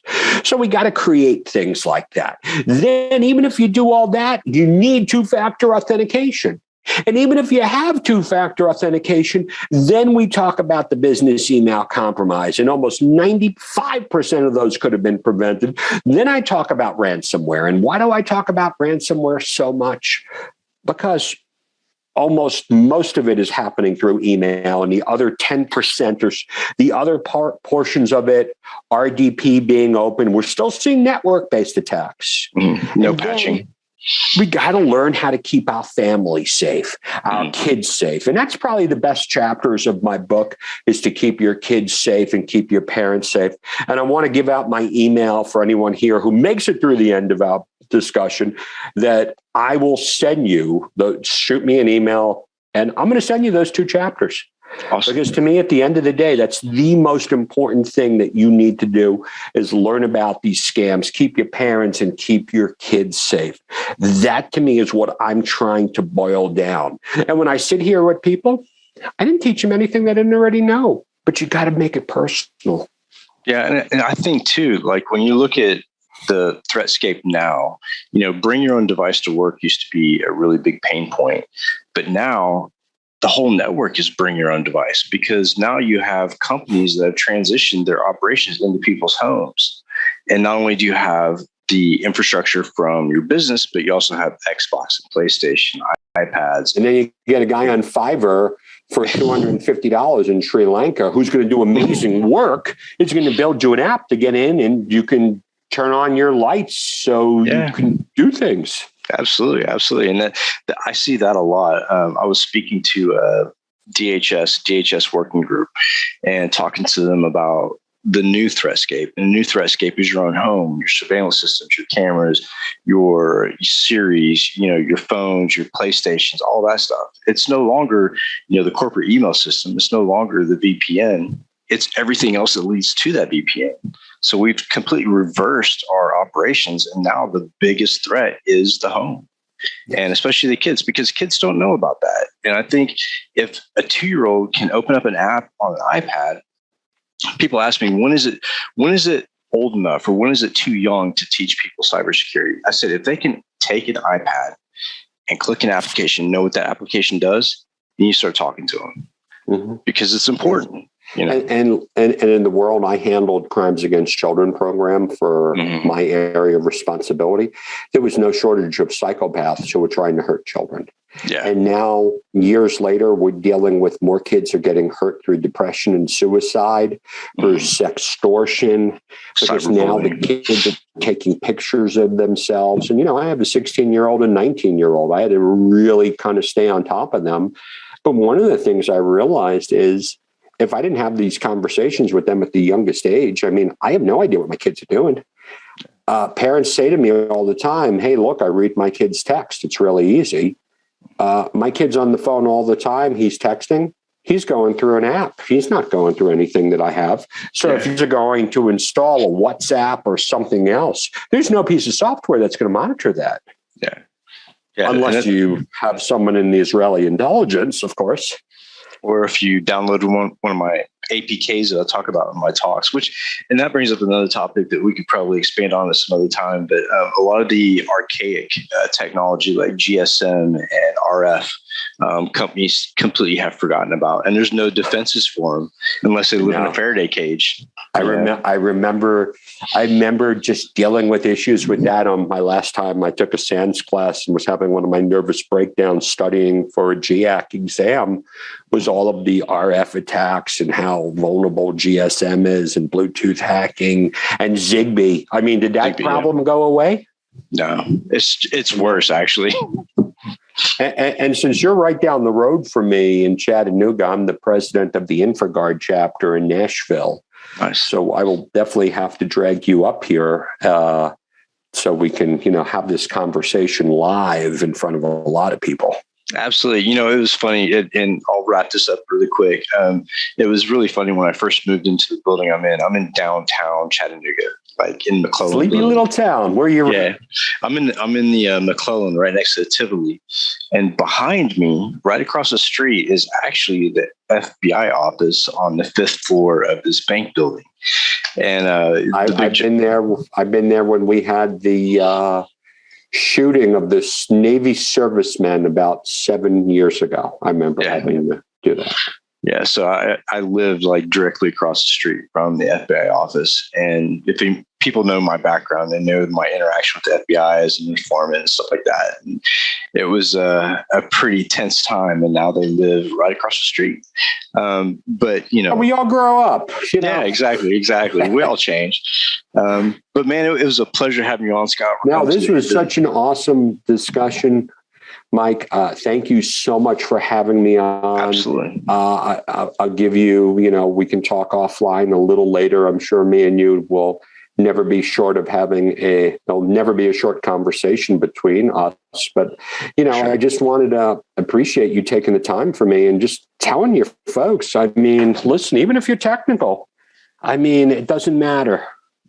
Just improve the hygiene at home, improve the people you love, improve the kids, your family members, and let's just try to make a difference. Absolutely. And that's what we plan on doing here at the Haunted Hacker for sure. And that's kind of our motto, is giving back and trying to make the world a better place. So before we go, do you have any final thoughts or questions for me about the Haunted Hacker podcasting community or anything? No, I think it's great. Cool.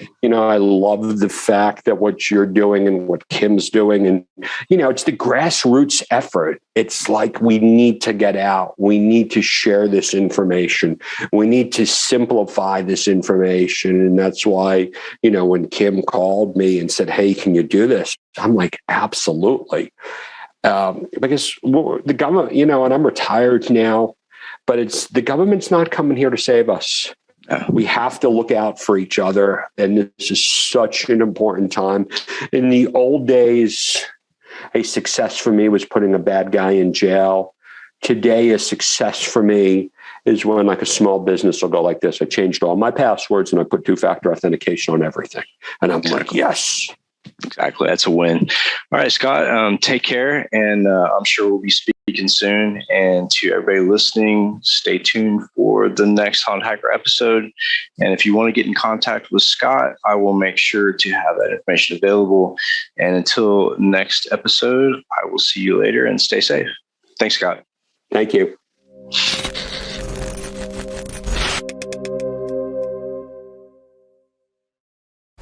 All right, welcome back, everybody. Next up, we have a rerun of the CISO Talk episode.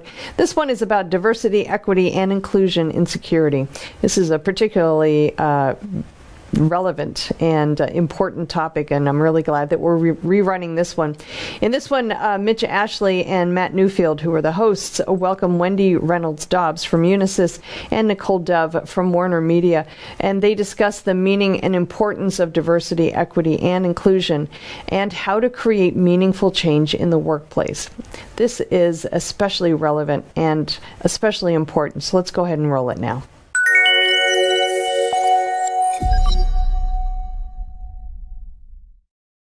Hi, and welcome to CISO Talk. My name is Mitch Ashley. I am CTO with Techstrong Group, as well as principal at Techstrong Research.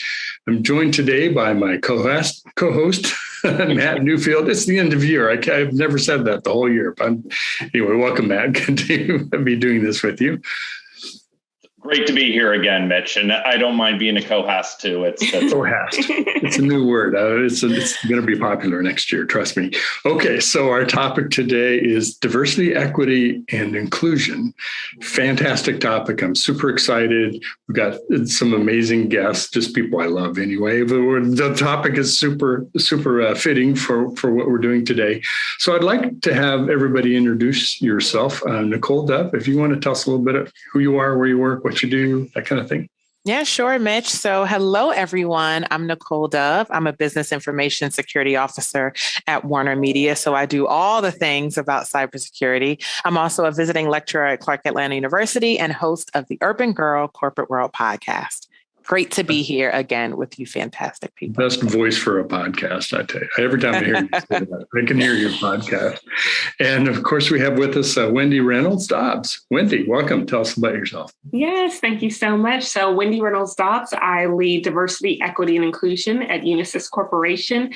Very excited to be here and join this conversation today. Fantastic. And I should have said our topic is diversity, equity, and inclusion in the context of security in the industry.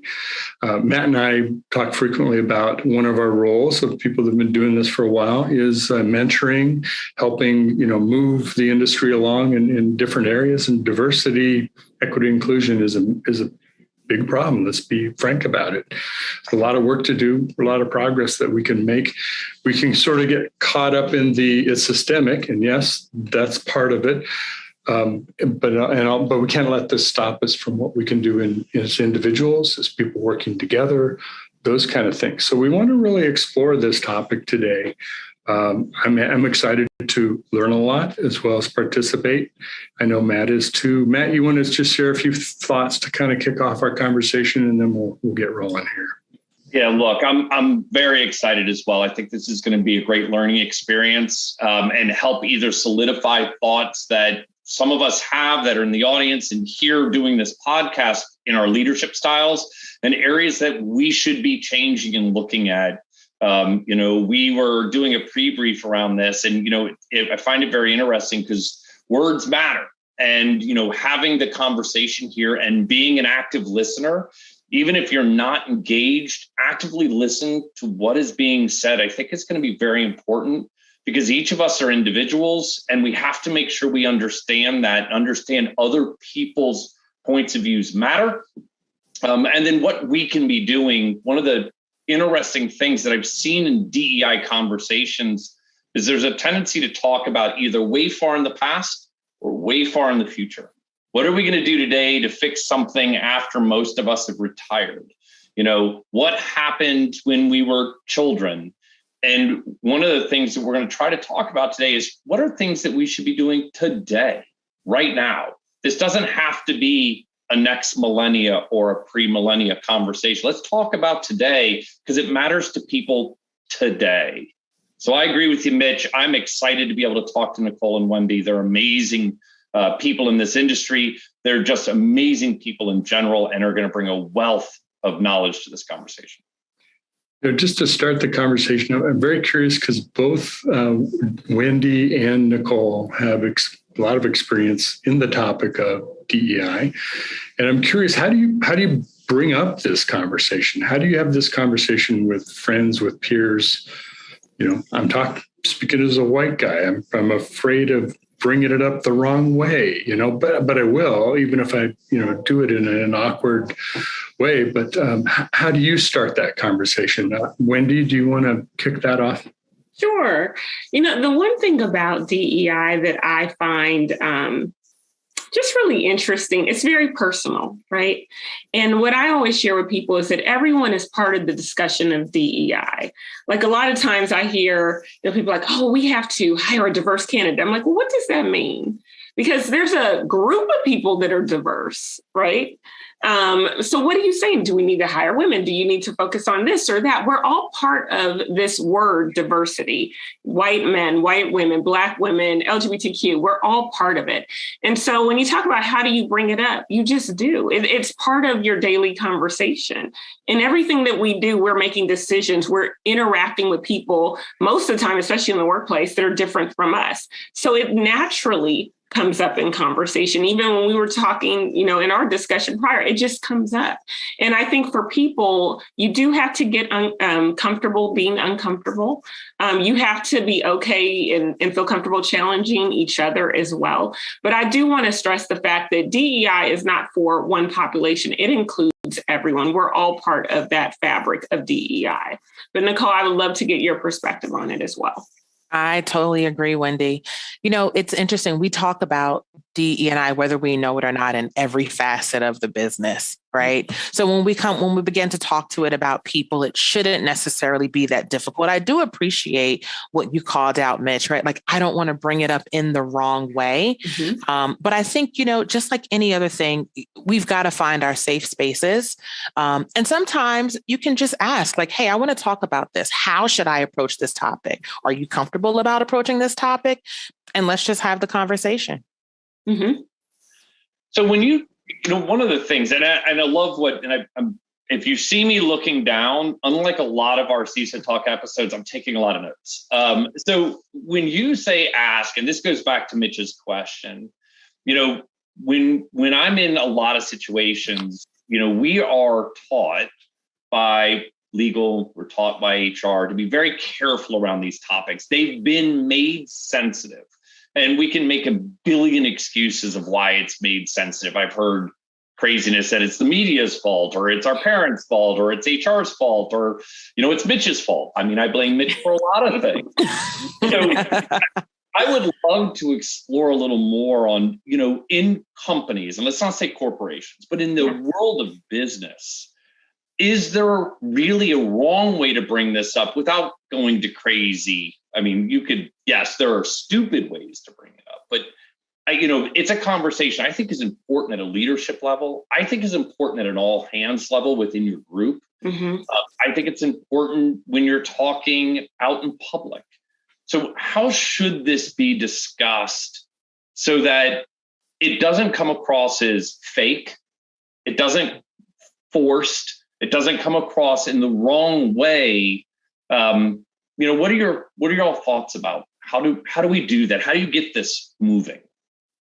Well, let me first talk a little bit about the sensitivity piece, right?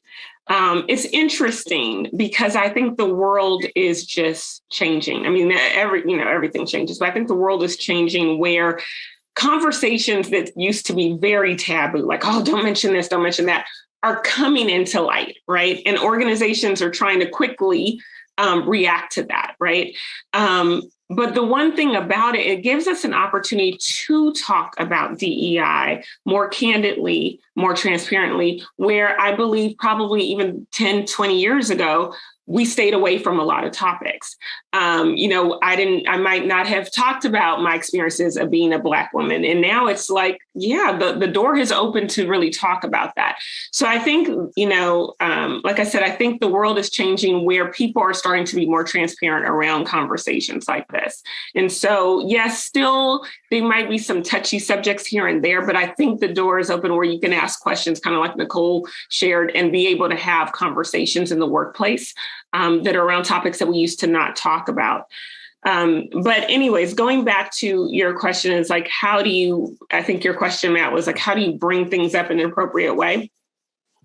I think DEI shows up in so many ways when we think about the workplace. When we think about, having conversations with our, when we have talent discussions, I'm in HR, you have talent discussions and you're talking about, evaluating talent. DEI comes up in that conversation. It's like how, if you're in a performance conversation and someone says, well, I don't like their style. You're like, well, tell me more about that. What does that mean? Questioning that. Why are you sharing this? So I think it comes up in our daily discussions that we have with our teams. I think it comes up in some of our processes where you can easily bring DEI into the conversation. I think as leaders, when you're having town halls or you're talking to your team, you can bring DEI into that discussion. What are we doing in our organization around DEI? What are some of the things that I believe in around DEI? So I think there's always natural ways in the workplace to bring it up. And then even, personally, when talking to your teams, asking questions like, just in your daily kind of conversations with your teams, it's going to come up.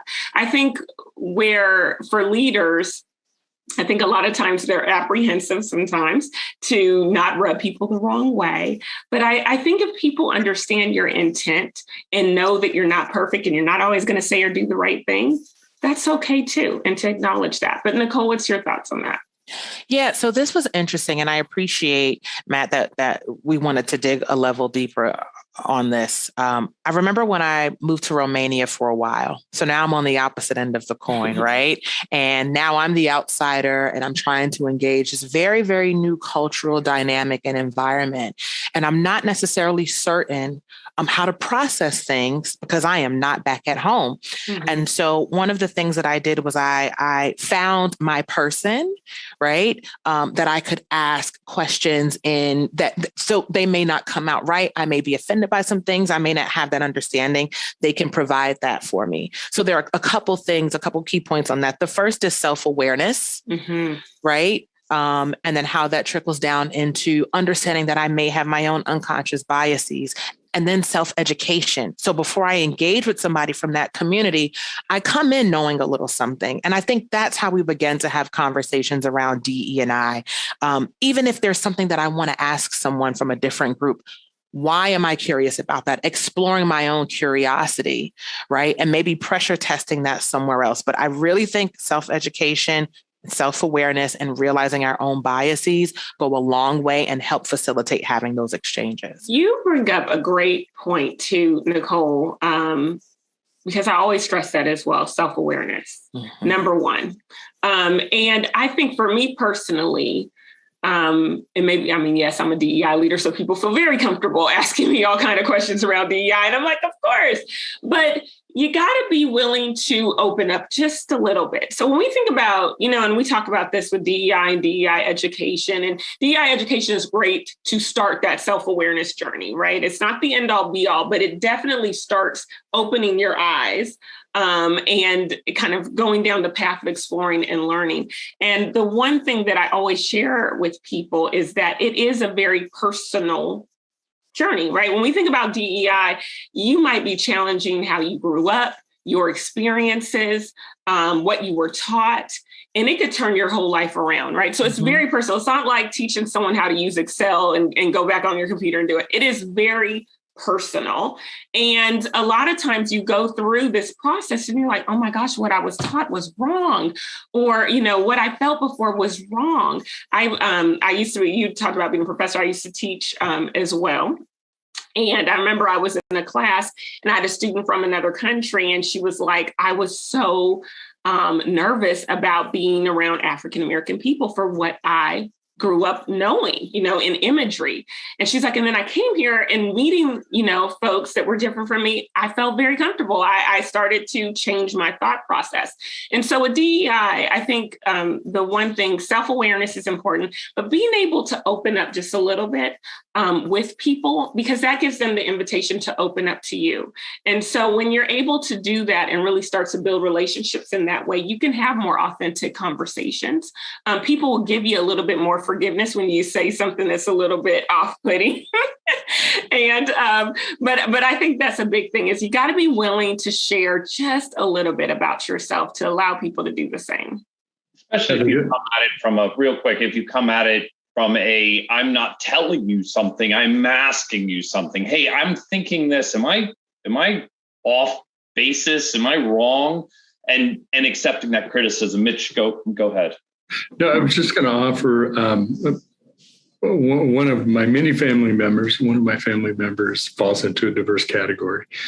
And in talking with her about it, one of the things that I didn't know I was saying something wise or important, but I said to her, I said, I know that I will never have the same experiences. It's impossible for me to, whether it's not just history background, or just not in that place where I could. So knowing that I really truly can't experience it, the approach that I take is I'm having this conversation to learn. So you talked about education. There's learning about, DEI as a topic, but I think the conversation is the learning part of it too. And if you're approaching this as, well, let me tell you what I think about the topic, that's a whole different approach than let's talk about it, because I have some things that I know maybe a lot that I don't know. And there's terms that I maybe haven't used before, or they're being used in a different way. Because I know in people that are coming through school and college now, women's studies and diversity and all, those are topics that are being taught, skills that are being taught, and they're using words in new and same words in different ways. And so I have to say, well, what do you mean by that? Because that meant this when I was growing up, or as I understand it.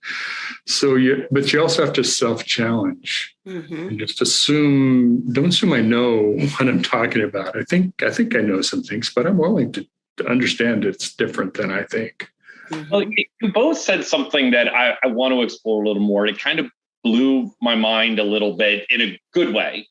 We always talk about mentors, and I'm a big fan of getting mentors. And when we talk about mentors, in a lot of ways in business, it's about your career. It's growing your career.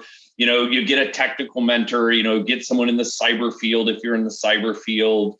Maybe you get somebody that's not in your field to help you learn diversity, as in finance, if you're a cyber person. But you both have touched on finding someone that you can build a relationship as like a mentor. And I want to make sure I'm hearing this right, to help educate, maybe the wrong word, it may be the right word, but help me on my journey to understand DEI better and make sure that, I've encompassed that in my organization, my life, my career, because to Mitch's point, I can't experience what you experience and you can't experience what I experience. And that requires a conversation. And you both said it in a safe way where a little about me. So if I say something that in my head is not derogatory in any way, but you're like, okay, look, when you say you don't care, and there's a joke behind that to the audience, I know you don't mean that the way you're taking it. And I could go, whoa, yeah, I'm never going to say that again. So I would love to get your thoughts on the mentoring aspect of that. Go Nicole. Looks like you want to say something. Yeah, there are a couple layers I want to touch on there, and I don't want to get us off track with that. But I think we all have something that we can learn from somebody else, right? Whether it's what to do, and sometimes it is very much what not to do. And I think there's a lot of learning even as you begin to explore who these trusted advisors are, right? Because even their advice is a downstream product of their own experiences. So if there's somebody who's very bitter or very jaded or who has come through an industry that wasn't very welcoming or very pleasant, their perspective is going to be very, very different than somebody who had a different shift of experience, right? Like the advice that I probably give people now is very different than the advice that I gave maybe 10 or 15 years ago, earlier on in my career. There's another aspect of mentorship I want to touch on, but it's very much linked to increasing representation in organizations. And that may be a little later in the conversation. So I'm going to point to Wendy for her comments before I take this totally off the rails. No, it's good. Yes, I am a firm believer in mentors. I was just having a conversation yesterday with folks about that.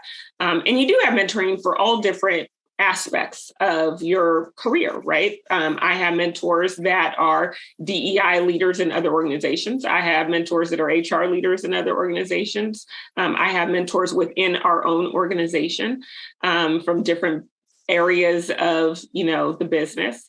And then I have personal mentors, right, that are different culturally from me. They might be friends. They might be some of the same people that I'm mentioning. And so I think as you build relationships, it could be with people that are, on your teams or your peers or outside of your company. They can serve multiple purposes. There's people I pressure test things with all the time, or they'll call me and be like, am I thinking about this wrong? Am I approaching this in a different way? Do you see it in a different way? And so I think as you build relationships with people naturally, those conversations can take place.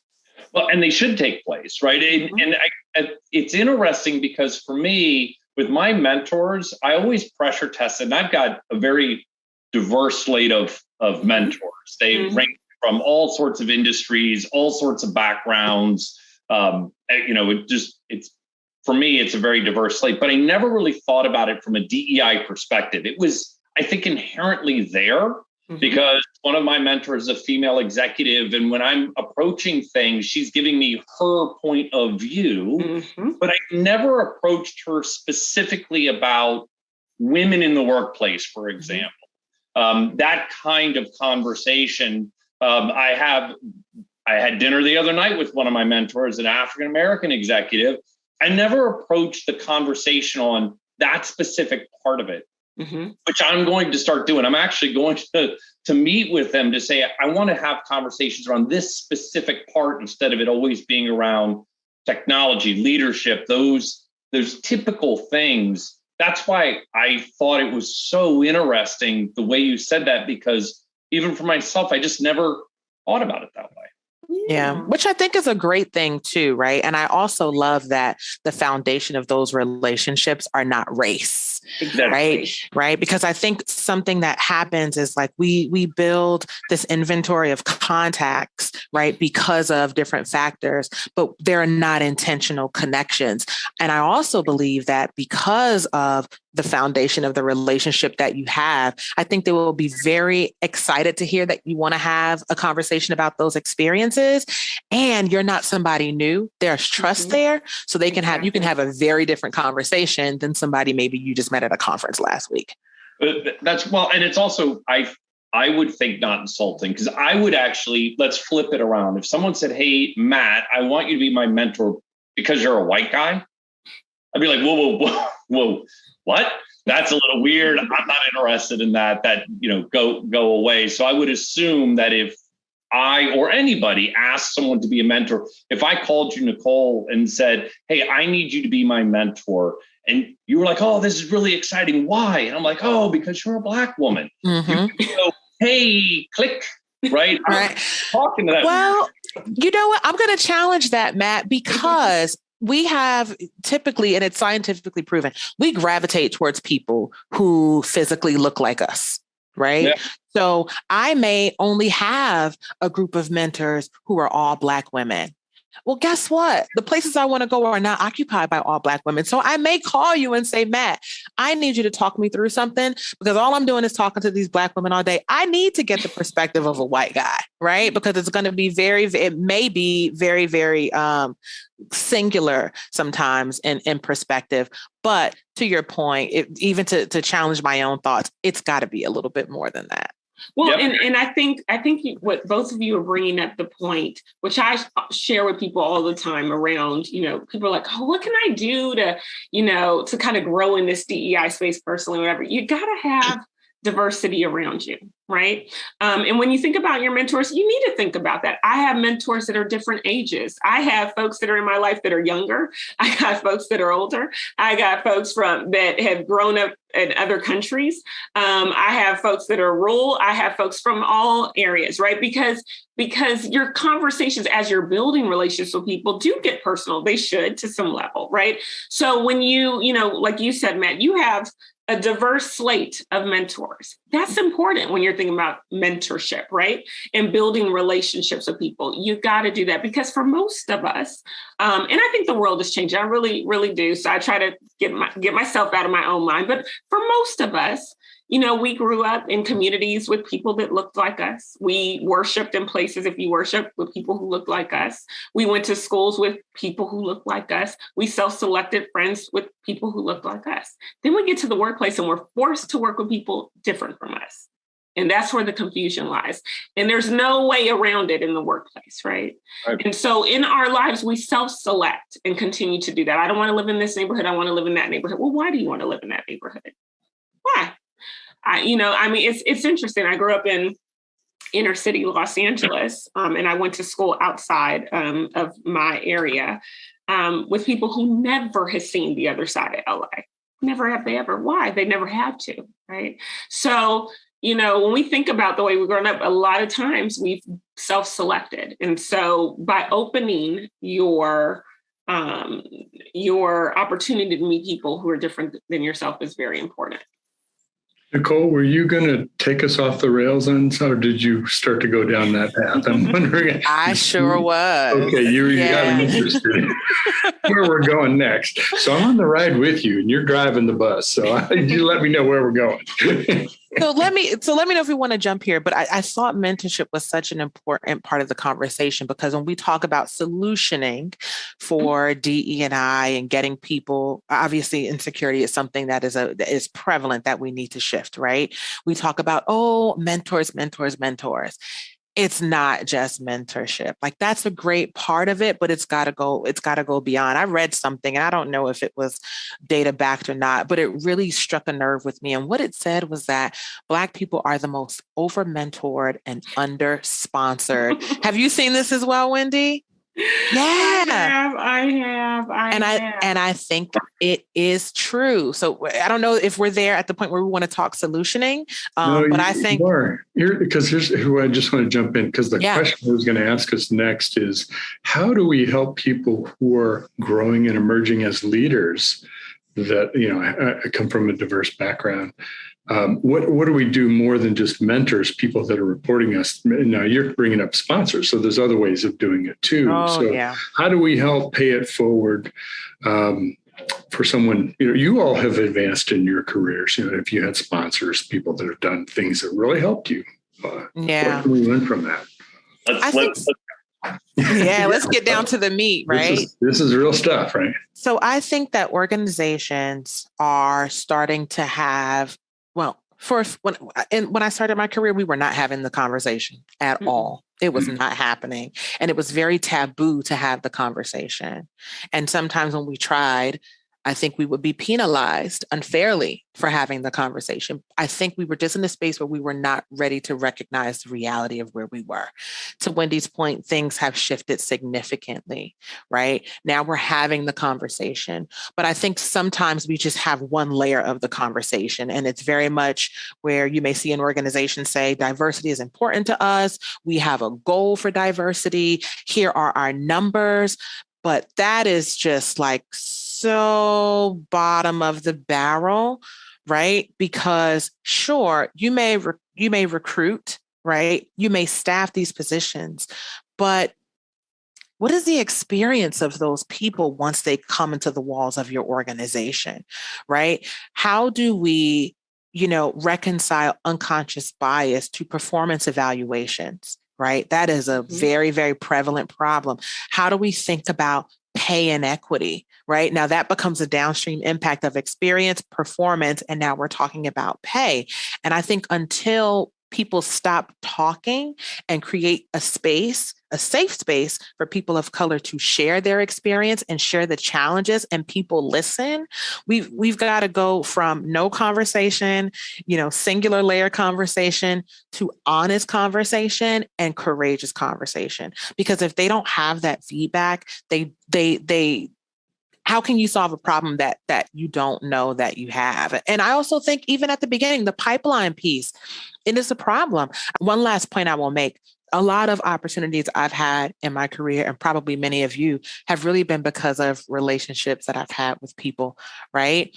And so if we as organizations are not going out and building genuine, intentional relationships with organizations that create communities for the people that we want to hire and bring in, we are not going to see a shift. And I think right now, because there is such a vast shortage of talent in the cybersecurity industry, it is the perfect time to level up your diversity, equity, and inclusion, and the complementary talent acquisition strategy. Wendy. I know. I'm like, you said a lot in there. I'm like, oh, what do I want to talk about? So many things. Let me go back to a couple things. And Nicole, I couldn't agree with you more on your comments earlier. When it comes to mentoring, just thinking about that, mentoring is very important, right? And we talked a little bit about sponsorship.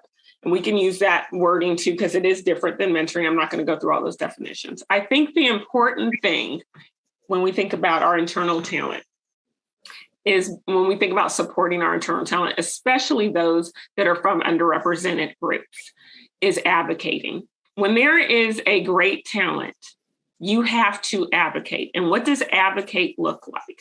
Advocate might be spending a little bit more time with that talent. Advocating you might see something in that talent. Maybe they don't have all the skill set you need, right? But they have the core competencies to do the job. So that means they need a little bit more development in XYZ area. That means they might need an extra one-on-one with you or more time with you. That means that when you're in that talent discussion, you're bringing that person up and giving them the assignments to give them visibility to other leaders in the organization. That means you might put an opportunistic hire on that person, right? Now, that doesn't mean that you're picking unqualified people to do a job, okay? Like, that's always the thing, like, well, you're just telling me to develop this person. No, this is someone who is a talent for the organization. Okay, and deserves a chance. Kind of goes back to this equity piece, because people always talk about equity, which is very important, don't get me wrong. And although the outcome of equity is similar to equality, the approach to get there is not the same. And so because we know people have different backgrounds and different experiences and come to the door with just a different view, we might have to treat them a little bit differently to make sure there's a fairness in how they progress within the organization. So advocating is so important for your internal talent. And when it comes to external talent, I think Nicole I'm not going to speak on it because Nicole touched on a lot of the aspects that we should do externally for talent to come in. And then lastly, that I'll just double down with Nicole, is creating a culture that really embraces everyone. Right. And thinking about the experience of your employees within the organization. You can't just bring them in and say, good luck. There has to be an experience that really helps to foster that diversity and inclusion. Imagine if those were the metrics that we showed for DE&I, not how many people are in different positions by diverse, at whatever level, but the sentiment of employees who are diverse at every level. It would significantly change the conversation. Mm-hmm. I love that idea. And I love everything you all are saying. And I couldn't agree more. I think a lot of people use advocate, mentoring, and sponsoring interchangeably when they actually mean they're so different in what they mean. And I think, as we are here doing CISO talks to help people, a couple of other things that you said, but we sort of rushed through because of time, is you have to think different about who you're bringing in. The field of cybersecurity, for example, we want to help make it more diverse across the spectrum. So you have to look in different places. You bring up LinkedIn, you can't go to the same old places and expect different outcomes. And finding different places and changing your mindset on what qualifies someone, I think, is important. We are always looking for that perfect candidate. You want that person on paper that everything checks. You're like, wow, you are not a diamond in the rough. I found a diamond for a nickel. This is the greatest thing ever. And I think we all have to stop that. Yeah. I know me personally, I'm very lucky because Wendy, you work at Unisys. I have someone at Unisys that I can go to that helps us as a corporation, helps me as a person, as a leader, and helps my team. And for a lot of our audience in your organization, do you have someone in your group, in your sphere of influence, in your leadership ranks that can do that for you? And if you don't, what can you do to change that? That is a very important thing, and one that we saw that we did not have, and we found, and we were very lucky to find. Well, we're at the end of our time, and we could go 10 hours. I'm sure we could. I certainly could. I had a bunch more questions, so we need to continue this conversation. Maybe we just take one thought from each person. What's a takeaway from this? If you took one thing away from this conversation, what might it be, or what was it for you? Matt, I'm going to ask you to start, because you were taking a bunch of notes. I took a bunch of notes. I think for me, that one of the biggest things I took out is how to differentiate the mentorships that I have. Really look at people I mentor. Am I sponsoring them in the correct way? Am I advocating for them, or am I just giving them advice? Right? Hey, you should go do this, instead of me being out there with them, is a big change for me. And as I said in this, I'm actually going to call my mentors. And I want to change that conversation. And I'm going to call Nicole too, and tell her, you're going to help me, please. So, let's do it, Matt. Right. But having those conversations and feeling a bit more comfortable that I can have those conversations is something I'm going to focus on. Great. And Nicole, you were referenced, so you have to go. Yeah. We're So to one accept thing, the invitation, so. yeah, absolutely. Anytime for Matt. And one thing I want to say is I want to encourage leaders of organizations, before you push metrics and data about diversity, I would ask that you pull it first. Right? I would say find a way to create a safe space where your employees can share information about their experiences, where they can talk about belonging, right? Before you push the data or metrics, pull data about pay equity across, different levels in the organization, and then have not only just honest conversations, but courageous conversations that don't just focus on concepts, but challenge yourself to create solutions, and don't be afraid to fail. That's where all the juice is. I love that. And I would say, just to add to it, two things. I do feel, and I shared this before, just getting comfortable being uncomfortable. It really, whenever you're challenging kind of your beliefs and your thought process, that's an uncomfortable space to be in. And that's a lot of times why we shy away from conversations, or we hear someone say something and we don't want to, like, oh, we don't want to say something, or we hear someone say something about talent and we don't want to challenge them. Get comfortable being uncomfortable. And also what Nicole shared earlier, really continue self-awareness. It's so important to help you as you continue to grow in this space as well. Well, I had a lot of ahas. I could create a long list. I think one of them was thinking about mentoring as sharing what you know, and sponsoring as helping somebody.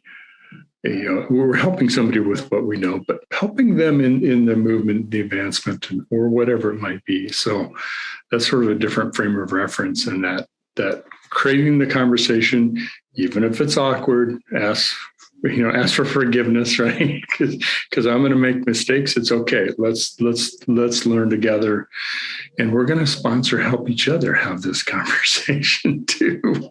So what a great conversation. A great way to finish our week when we're recording this. So I want to thank Nicole Dove, and thank Wendy Reynolds Dobbs, and of course my co-host and friend Matt Newfield. All of you are our special people. And thank you for creating this space with us to have this conversation. Thank you so much for using your platform for this very important conversation. Yes. We're going to do this again, by the way. I have a stack of notes, and we have at least a dozen more episodes so we will get back with you and do this again, and really, really appreciate your time. Wonderful. Thank you. Fantastic. Be well, everyone. Bye.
All right, welcome back. Next up, we've got our Something Old segment. This is from the recent FinCon DX Virtual Summit. This is a presentation by Simon Maple, who is the field CTO over at Snyk. And his presentation is titled How to Adopt Modern Security Practices Without Slowing Down Innovation in a Highly Regulated Industry. Certainly, FinCon is a highly regulated industry, and Simon talks about how to enable development teams to build security and remain in compliance as their software estate quickly expands. It is a very, very relevant discussion and lots of takeaways. So let's go ahead and roll it now.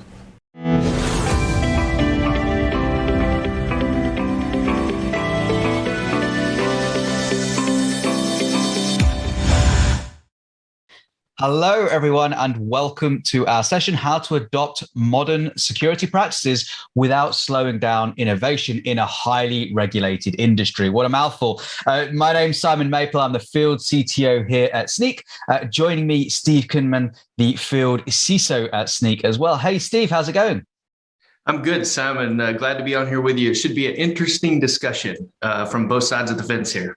Absolutely, yeah, and we've got a lot to talk about over the next 15 minutes. We're going to start really by talking, covering some of what modern development is and why it's important to us as organizations. Then talk about traditional security and really what that needs in a highly regulated industry and how that fits with modern development, and then really finish about talking across how those two can collaborate together, how they can, two potentially traditionally contrasting methods of working, how they can work together well. So we've got a lot to cover, Steve, over the next 15 minutes. Where do you want to start?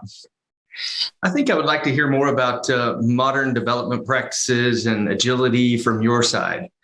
Yeah, absolutely. And I think, I think everyone does modern development differently. But from my point of view, I've been a developer and engineer for the last couple of decades. And when some of the big differences that I've seen coming across from obviously the waterfall style development, where we could write software and ship 2 years later, there were big differences from that, moving more into an agile methodology where we are, working in sprints or iterations, where we're looking at really small user stories that can be delivered over just 2 to 3 weeks. The differences that brings with it, and compared to a waterfall, when we think about security audits or security testing, is very, very significant. Obviously, as part of this modern approach, we look at things like an SDLC, a software developer development lifecycle, and how we create that CI pipeline from integrating code to building code and testing that automatically as well. And of course, the DevOps movement has been huge. And one of the things that has really been dragging security with it, which is the idea of having many small autonomous teams very independently working that can not just build software, but push it out to production and run the software as well. So developers and the breadth of their role has significantly changed. So, I've talked a lot there about some of the more modern practices in software development, Steve. How does that contrast with some of the traditional security measures, particularly in a highly regulated industry? And where are the clashes that you see existing there? It's interesting. You said SDLC, but I didn't hear the word secure. So that caught my eye. And then you also mentioned DevOps, but you didn't say DevSecOps. So I need to hear security more from the development side of the fence is a good way to say it. And the reason why is with regulatory frameworks, they're very rigid and they really do look for that waterfall method that you mentioned. So change control, security gates, vulnerability management, policies, practices, programs, and they're very scripted. And so they require logging and monitoring and pen testing and audits. And from all of those things, you can find flaws that need to be remediated, whether it's vulnerabilities or baseline configurations. And that is typically reactive and thrown back to engineering and development teams. And I think that's where the friction comes from. The security gates that we want to see cause friction with development teams. And yeah, I don't want to secure a business into bankruptcy, but sometimes that's I think what development and engineering and DevOps teams think is security's here to slow us down. And we want to stop that.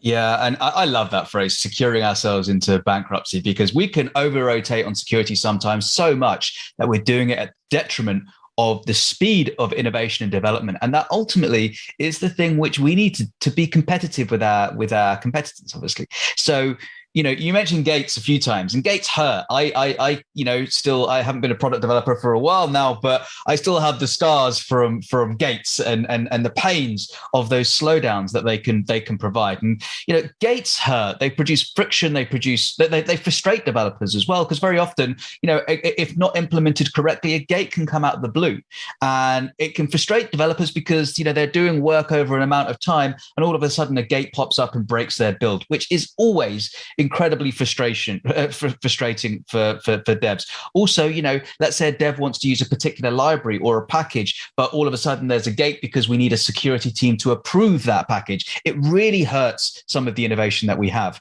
One of the other things that I think is really crucially important is when we think about how not just the development is changing here with the modern practices, but if we look at the scope of the application, that's changed as well.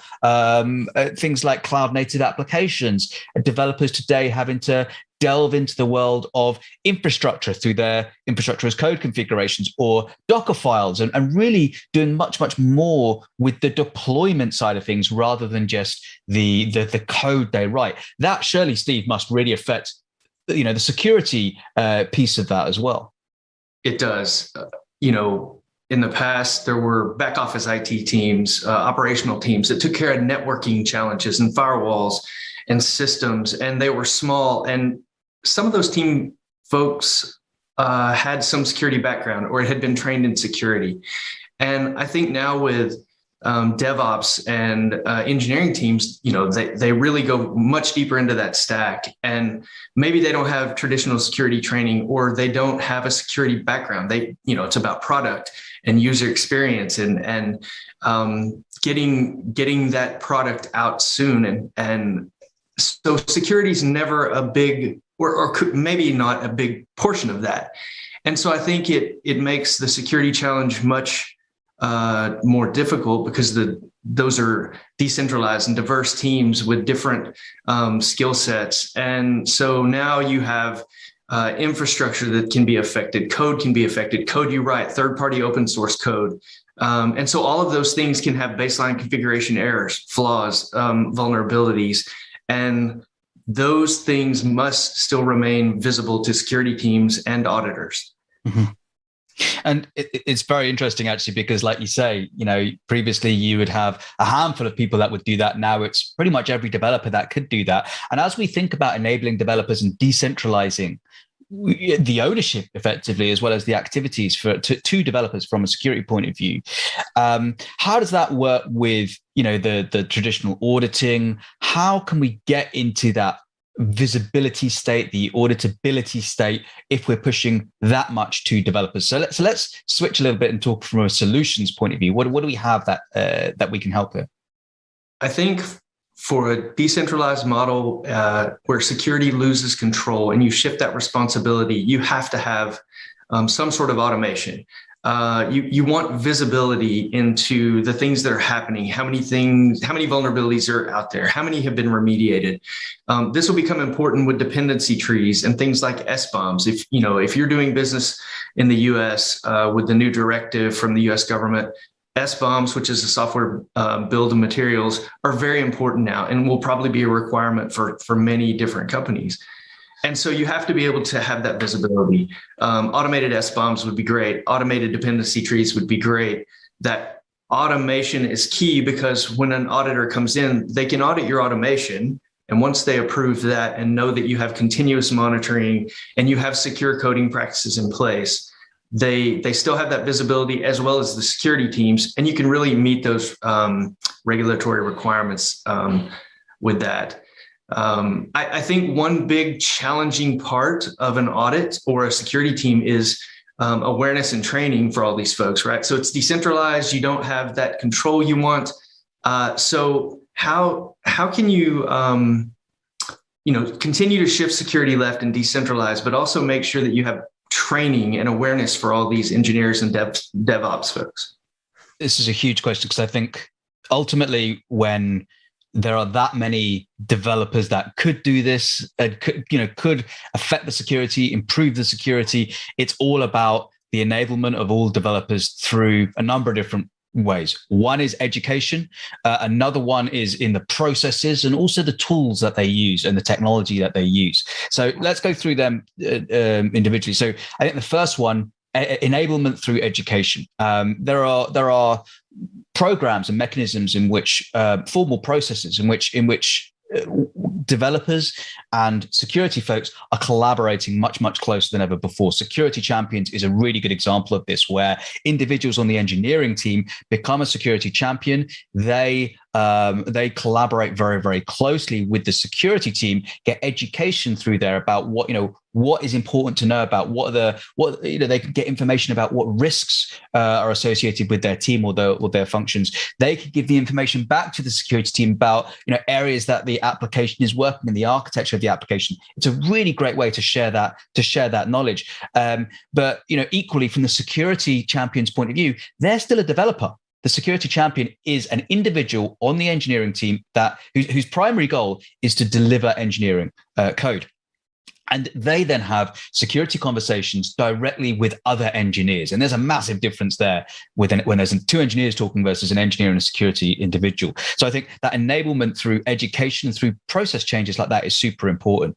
There's a couple of other things, things like very much more targeted education rather than the more generic education across an organization. So one of the things that we do at Sneak is we provide Sneak Learn, which is a free tool that allows developers to gather information, very detailed information, in a developer friendly way about specific issues. So let's say you get a cross-site scripting issue. Well, Sneak Learn will provide you with education just on that issue, on that type of problem. What does it look like? What does the problem look like? What's the risk associated with it? What ways can an attacker break in? What are the mitigation? What's the mitigation that we can do as a developer for our third-party libraries or our first-party code to work against that? So really developer-focused and surgically accurate to the issues that they're having. Another great example is something like Sneak Advisor, another free tool that allows you to get health information about your packages. So if a developer wants to use a new package, third-party library, they should ask themselves questions. What's the health of this package? How popular is it? How well maintained is it? How many commits are they getting? How many security issues and vulnerabilities are associated with it? How quick are they remediated? This information is easily automatable, and Sneak Advisor is a way in which that gives a score out of 100 as to the health of that issue. So I think, first of all, Steve, education is a really core part of enabling developers to make the right decisions. Yeah, that sounds great. I think anytime you can prioritize and show teams where they need to focus their security efforts, or a portion of their time or a portion of their sprints, security will always approve that. I think with most regulatory requirements now, everyone talks about shifting security left, and it really becomes security and privacy by design. And so how can you assure the security teams that this is being adopted by these folks and actually being used, so I know that it's in place and I can continuously monitor that? Yeah, really great question. And I think this is where the tracking and governance of a tool usage becomes highly important. And I think what I would say is, if you look at the tool choice, first of all, that you're making, developers, well, they like to use developer tools, right? They like to use tools that are developer friendly, that work in a very natural way, that developers, get the information they need, what provides value to them. So if you used to grab a security auditing tool, one of the more traditional tools, and pass it to a developer, they're not going to get the service that they want from a developer tool. They're not going to get the information that they expect from that kind of a tool. So I would say, first of all, having a dev-first approach, dev-first tool really helps. Integrating it in a dev-friendly way is very important. So, if you try and give a developer a tool that isn't integrating with their current tool stack, it's not going to work. But if you provide them a tool that works in their IDE, has an API, a very rich API and command line interface, This is how you get developers working with things in their environment. Get things working in their Git repository, get pull requests sent directly to Git in an automated way. This is how you get that developer visibility and adoption. And I think, lastly, one of the most important things is that actionability, that remediated those remediation actions and feedback. So don't just say there's an issue here in your Docker file. State, not just risk here, but what does a developer need to do to fix this? Is it an upgrade to their parent image? Is it an upgrade to a line of code in their Docker file? The difference is night and day, and it really helps the developer. So providing developers with the developer tools is the first major step in gaining that developer adoption. Yeah, that totally makes sense. I think what I heard from that is you can shift security left. You can design security into a product. And I think from an audit and compliance background that I've had, this would fit nicely with the controls I try to meet. So very interesting. Absolutely. Excellent. Well, Steve, it's been a pleasure chatting over the last 15 minutes. And thank you all as well for listening. See you soon.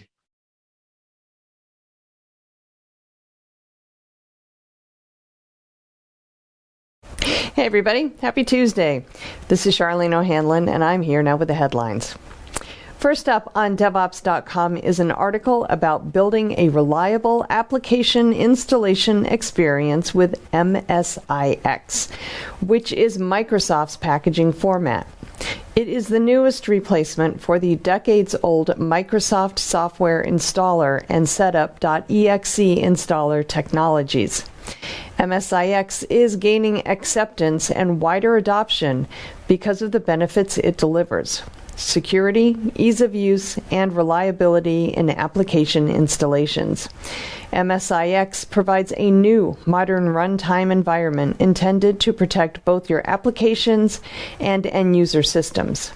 Enterprise users prefer the MSIX format because it provides the most appropriate framework to modernize applications, simultaneously reducing IT departments' workloads when preparing application packages for delivery to hundreds or thousands of end users. As developers who build Windows desktop applications embrace the concept of running code in an MSIX container, understanding certain key concepts can streamline and strengthen their application installation experience. This article delves into the details of using MSIX and some considerations organizations must understand when using this newer, hopefully more user-friendly technology. And we look at accelerating software development and delivery. Isn't that what we're all here for? Speed is essential for successful businesses. We all know that. It's a key factor in both consumer experience and product delivery and can drive the growth of any company. Speed is critical in two ways. First, digital products need to work quickly. Second, companies need to get new digital solutions to market as fast as possible. With today's tight IT labor force, moving rapidly in development and delivery is no easy task. Enterprises need to fill this gap and deliver innovative digital products that operate quickly and get to the market faster. And they need skilled personnel to meet aggressive timelines, provide new technology expertise, and replace outdated digital products that are losing ground to competitors. This article looks at the need for organizations to increase their speed in application development and delivery, and offers 3 critical ingredients that can help an enterprise to develop and deliver faster digital solutions. All right, over on Container Journal, we look at the state of policy management in Kubernetes. Kubernetes is enabling powerful container orchestration capabilities for many organizations. But to paraphrase Spider-Man, with this power comes great responsibility. Securing Kubernetes securing Kubernetes access is crucial to meet compliance requirements and avoid data leaks. And a significant aspect of governing modern cloud-native infrastructure is enforcing policies around its use. This article focuses on a report by Nirmata, which surveyed 600 DevOps and security and operations professionals on their use of policy management tools in Kubernetes. There are a number of takeaways from the report's findings, including the growing use of policy-based controls in Kubernetes environments and differences in tooling adoption to manage policy enforcement. It's really an interesting read. And we have the results of a report from SysDig that finds, among some other issues, 85% of the container images running in production environments contain at least one vulnerability. 3/4 of those vulnerabilities are rated as high or critical, according to the report. The report, which is based on analysis of how more than 700 IT organizations employ SysDig's platform to monitor and secure containers, also found that organizations that have deployed more than 20 Kubernetes clusters may be overspending on cloud services by as much as $400,000 each year. 60% of the clusters analyzed had no CPU limits defined, while 51% had no memory limits defined. More than a third of CPU cores were unused. On the plus side, the report also indicates that use of Prometheus metrics to monitor container environments grew 83% since the last time SysDig published a similar report a year ago. All right, over on Security Boulevard, an annual data breach report from the Identity Theft and Resource Center shows that in 2021, cybercriminals shifted their focus from identity theft to identity fraud.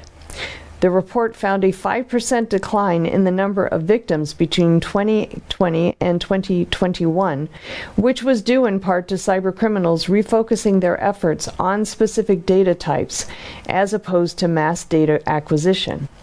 In fact, the number of consumers whose data was compromised multiple times per year remains alarmingly high, according to the ITRC. Events involving sensitive information like Social Security numbers showed a slight increase over 2020. The total number of data compromises reached 1,862, a 68% increase over the year before and a 23% upswing from 2017, which previously held the record for breaches at 1,506. This article takes a look at these and other findings from the report, which shows that consumers and businesses are nowhere near the level of security that today's digital environment requires, and cybercriminals clearly have the upper hand. And all signs point to that not changing anytime soon. And finally, we look at cybersecurity and industrial infrastructure.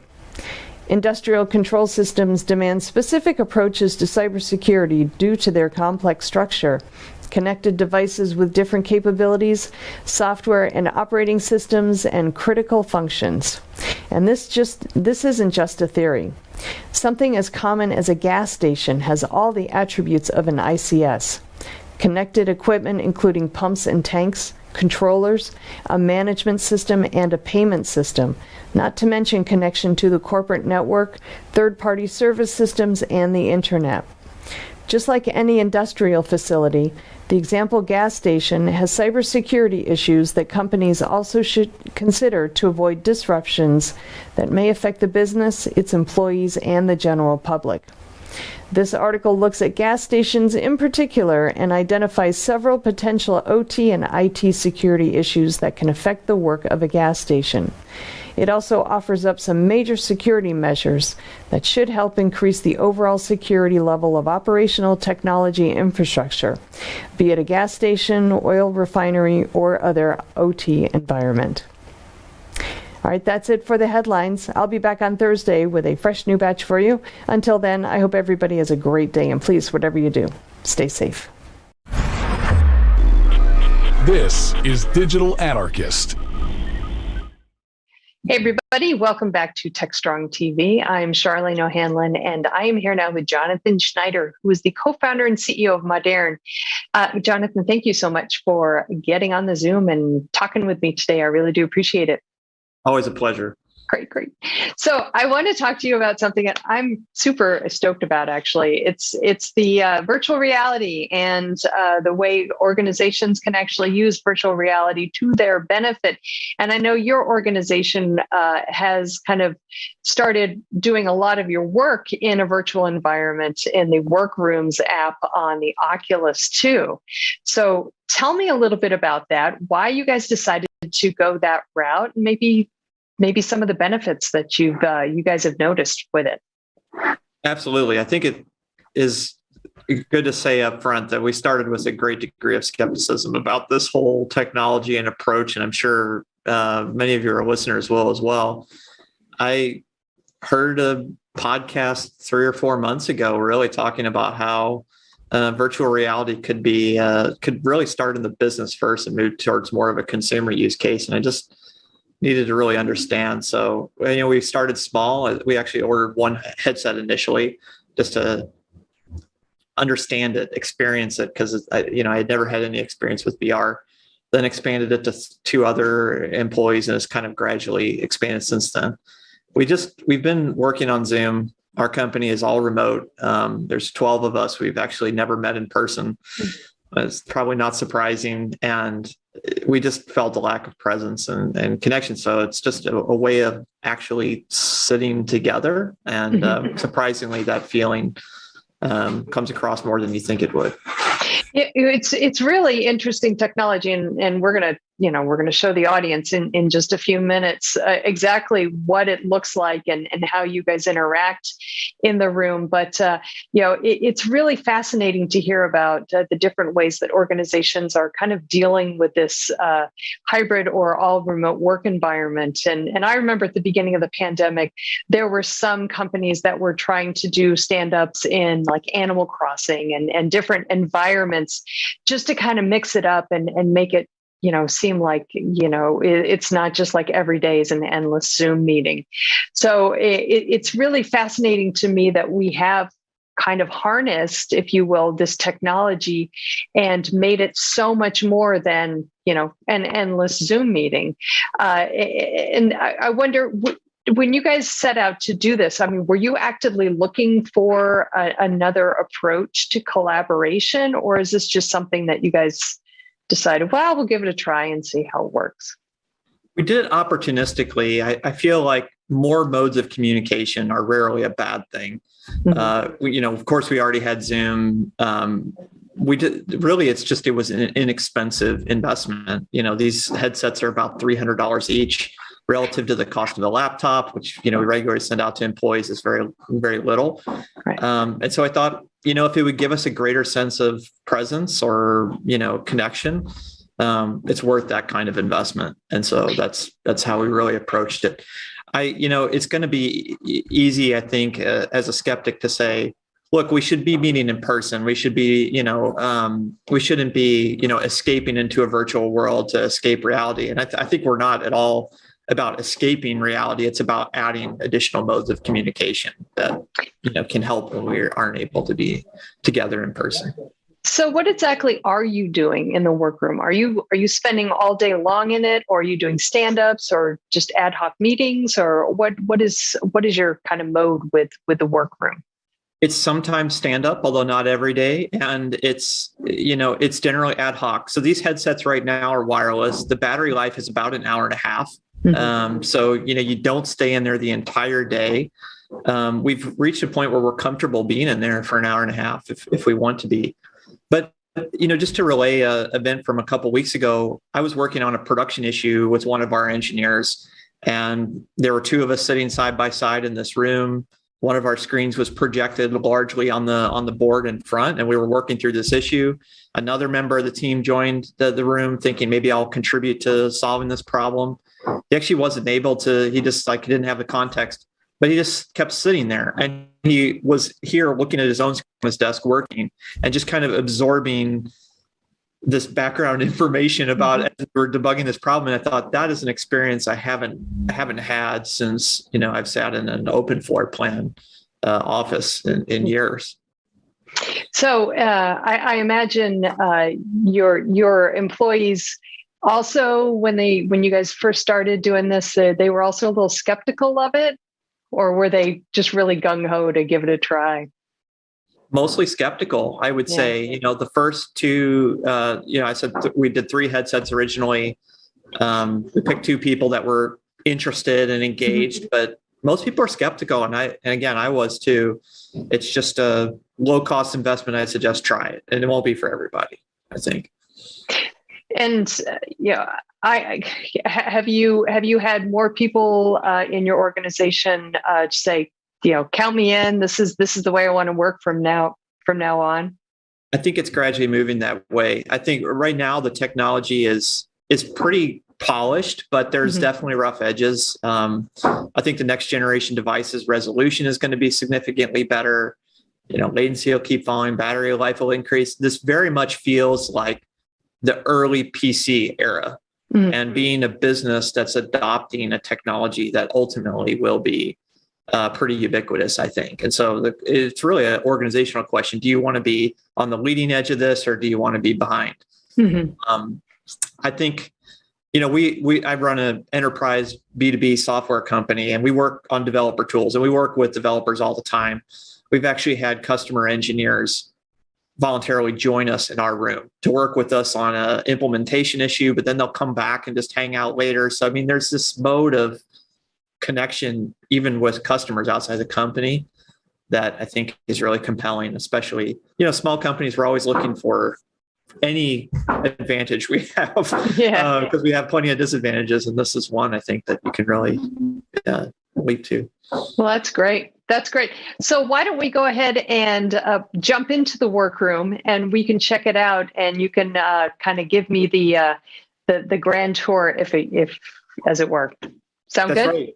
See you there. All right. Great. Well, this is an amazing environment here. I love the fact that you guys are all able to get together. So where is everybody located in real life? I'm in Chico, California. I'm in Portland, Oregon.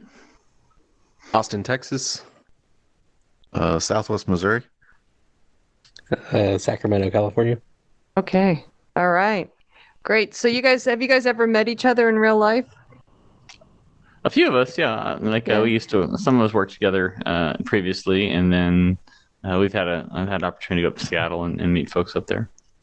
Okay, great. So how do you guys like working in this virtual environment?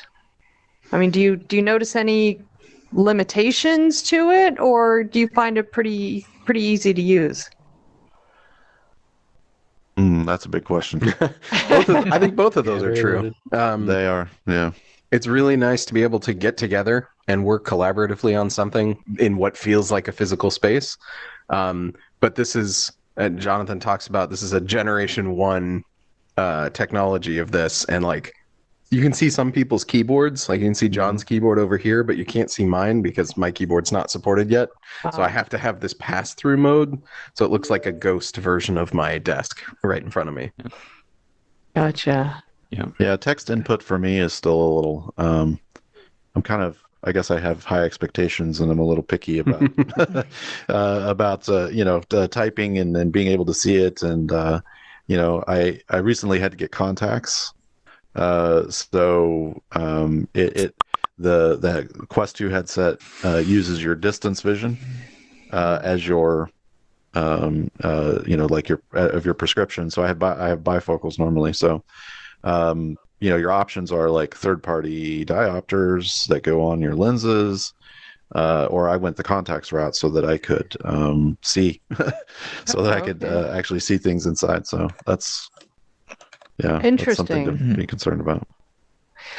From a collaboration standpoint, though, are you guys finding it easier to be able to see the same thing all at once and actually manipulate it or make edits to it?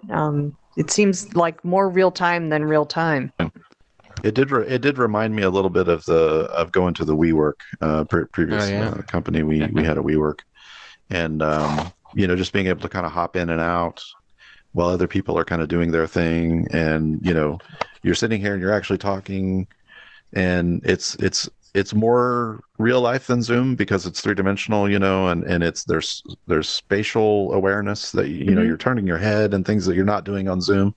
So in Zoom, it's very artificial, it's very 2D. So those parts of collaboration, in my mind, are like the main benefit to it. Like the various like logistical things, I think, like Jonathan's right. It's like it needs to mature significantly before it will be not an annoyance, to your normal workday, right? Like you don't want anything slowing you down. Right. You only want to get the good value out of things, and it's going to take some maturation for that to happen, and the technology itself.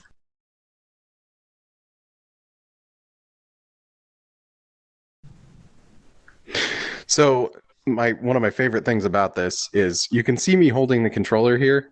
And then it doesn't show you my other hand, but this bottom part here, so this becomes a marker as you get close. And so you just like write like in this format. So, and I'm not writing on any physical surface, but it really feels like I am. Huh. Yeah, the controller gives you haptic feedback when you get close to the whiteboard. You also can do the whiteboard on your local desk, and if you have your desk height set correctly, then you get the physical sensation of touching the controller to your desk, which is also another way to draw on there. If fine details and things like that, I think are easier to communicate using that rather than just right next to you. relying on haptic feedback. Okay. You guys like blend into each other. Apparently, there. yeah. Apparently, I picked the same location. How is switch sides? And interestingly, I feel like personal space is still a thing, even in VR. You wouldn't think that it would be, but yeah, it is. Yeah, if somebody like appears next to you in the table, it's sort of like, oh, wait a minute, you're kind of closer than you would be in real life. You're like in real life, we'd never be sitting this close to each other, right? Unless we were like directly communicating over a shared topic. And it's weird when they go to reach for something in their area, but it's actually your area in the virtual space. Yeah, you go to sit down your controllers and you're like putting your hands through your neighbor. Yeah.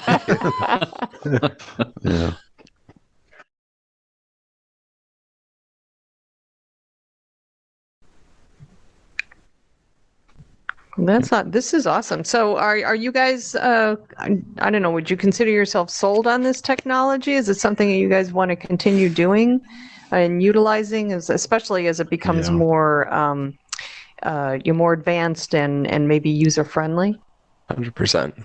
Yeah, I'm not sure that sold is like there's nothing to sell. It is the future, right? Like it's coming. Yeah. Even if you don't like it, this is the future of how we're going to do remote work. Yeah, I'm just pretty convinced that's the case. I don't see any other trend or anything in remote work that's going to like overtake.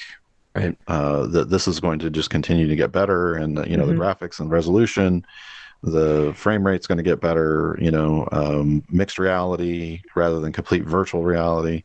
All of these things are going to contribute to just a better remote work experience, I think, all the way around. Mm-hmm. Well, that's cool. Yeah, well, I would say that just this short introduction has really kind of shown me the capabilities and how it really can. I mean, I think this would have been awesome, well, even more awesome if we had this 2 years ago at the beginning of the pandemic when everybody was trying to, figure out how they're going to work remotely full time. This would have been the way, and then we wouldn't be having these conversations about whether people should go back into the office or work fully remote or hybrid. I think that this would just be the way moving forward, and everybody would recognize that. I think if I had one complaint about it, it's the fact that these headsets are so heavy. Yeah. But so I think as the technology improves, we're going to see a lot more companies adopt this. Totally agree. Yeah. And I mean, all of the mobile technology that has been building in all of the, like Apple devices, you can just consider the amount of complexity that's in a handheld iPhone. And, that's all going to be going into the headsets, that high resolution retina screens, the game development algorithms and the, Unity and all of the libraries that go with it. Like all of this stuff it's not disconnected. It's like totally, the ecosystem that is sort of coalescing around this idea of augmented reality, but virtual reality, right? Yeah. Totally made up a reality that's augmented by, our presence. So in that sense, it's kind of an augmented immersive reality, I guess. Yes, so, yes, that's a good way to look at it. Well, guys, thank you very much for walking me through. This has been fascinating, and I got to tell you that I was a bit skeptical, but not anymore. I think that this is a great technology, and you guys are doing great stuff with it. So, thanks again for showing me. I do appreciate it. Great, thank you, Jonathan.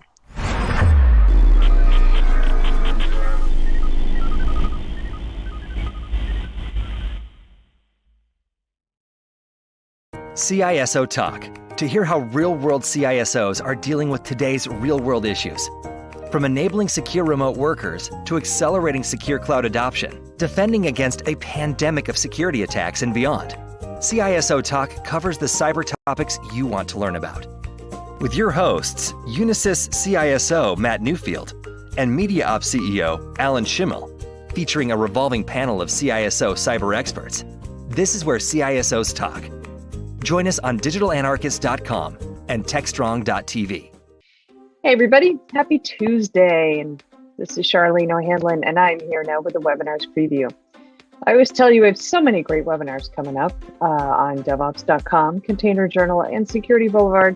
Here are 3 that are happening very soon in the hopes that you can mark your calendar and join us. The first one is called The Least is the Most You Should Do, Establishing Least Privilege Access in Cloud Infrastructure. This one is happening this Thursday, February 3rd at 1 p.m. Eastern on Security Boulevard. It is sponsored by Palo Alto Networks. For cloud development teams, the good news is that it's easier than ever to access infrastructure. For cloud security teams, the bad news is that it's easier than ever to access infrastructure. And in practice, organizations tend to grant far more access than is actually necessary. This webinar will discuss how Prisma Cloud from Palo Alto Networks can help users address the security risks and establish principles of least privilege access in the cloud. Good stuff there. All right, the second one is called Leaving Shared Database Accounts Behind, Securing Snowflake and MongoDB. This one is happening next Tuesday, February 8th at 3 p.m. Eastern on Security Boulevard. It is sponsored by Cyril. This session will look at the benefits and the pitfalls of database accounts, some alternative strategies, and why user identity-based data access control is critical for data governance. Attendees also will learn how to leverage SSO for both MongoDB and Snowflake databases, and how to leverage a user's identity on each query to protect critical data assets. All right, the last one is called 5 Things We Learn Not to Ignore While Scaling Kubernetes. This one is happening Wednesday, February 9th at 11 a.m. Eastern on Devops.com. It is sponsored by Commodore. If your organization is using Kubernetes for orchestration, you've probably experienced 1 or 2 curveballs just when you think you've finally mastered the art of container management. And those curveballs usually come at you when you try to scale up. So how can you scale Kubernetes without striking out due to speed and reliability, not to mention sanity issues? This webinar will cover some of the hard lessons of Kubernetes, including the phantom challenges of working with Kubernetes, the 5 key factors you can't ignore when scaling Kubernetes, and some best practices and tools for a smooth running Kubernetes system. Good stuff. All right, that's it for the webinar's preview. I'll be back on Thursday with a fresh new batch for you. Until then, hope you have a great day. Please, whatever you do, stay safe. Devops.com is the #1 online destination for DevOps education and community building. Devops.com covers all aspects of DevOps, including DevOps best practices and tools, DevOps culture, DevSecOps, business impact, continuous testing, continuous delivery, and more. Devops.com has the largest collection of original DevOps content, featuring breaking news, blog posts, podcasts, and more. Visit www.devops.com to learn more. Devops.com, where the world meets DevOps. All right, welcome back, everybody. Rounding out today's Techstrong TV broadcast, we have The View with Vizard. Mike Vizard speaks with Code Notary CTO Dennis Zimmer. They discuss the company's recent $12.5 million in additional funding and how the company is going to be using it to better secure code using an immutable repository. Good stuff there. Let's go ahead and roll the conversation now. This is Digital Anarchist. Hey guys, thanks for the throw. We're here with Dennis Zimmer, who is the CTO for Code Notary. They just raised $12.5 million for an immutable platform for tracking software components. Dennis, welcome to the show. Thank you very much, Mike. Pleasure to be here. So what exactly does your platform do, and what does it mean to be immutable when it comes to tracking software components, and what exactly are people trying to accomplish via the platform? Yeah. So I think the number one reason and what they really want to realize or to achieve is actually that they can trace everything from the source code. So when the developer commits through the whole chain to the runtime. So what is really running in my environment? And they want to eventually know, is everything known that we are running, or are there also unknown components? And these unknown components can lead to so many different downsides. Malware is just one of them, ransomware is another one. But if you just think of unwanted components, licensing issues, and so on. So there are so many things that can lead to a very negative impact. And therefore, we allow to track and trace everything that you have, all dependencies, all binaries, all software, be it closed source, open source, from where you actually start to deploy to the runtime itself. And the immutability is so important because you need to have a software that allows you to do all of these things without relying on, for example, digital certificates that only support a certain data type. Or, of course, if you don't store it immutably, then you open another surface for a potential hack or an attack. So somebody's attacking then the source of truth, I would say, the single source of truth that you store mutable. And in our case, you store it immutable. So all the tampering would immediately be detected. And what you also can achieve very easily is a complete auditable pipeline, so software pipeline, software lifecycle, and everything that you do is really auditable and maintained in a tamper-proof way.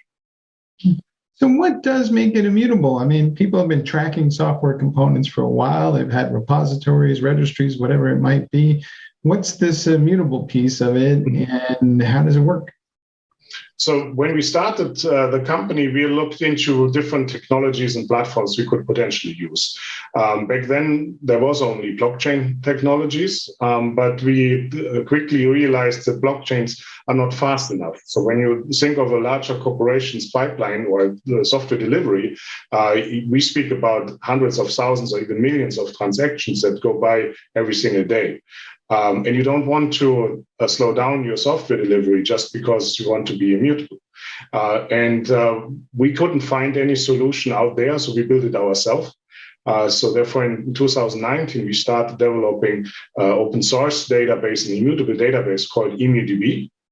And we use ImmuDB in our platform as well. And ImmuDB allows, first of all, not to delete any data, but you can also not remove transactions. So it's a append-only data structure.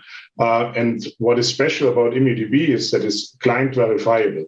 That means all the clients that connect to it, and in a software pipeline, every a single step in your pipeline can verify. So you could end up with hundreds or thousands of clients over the day that verify the platform itself.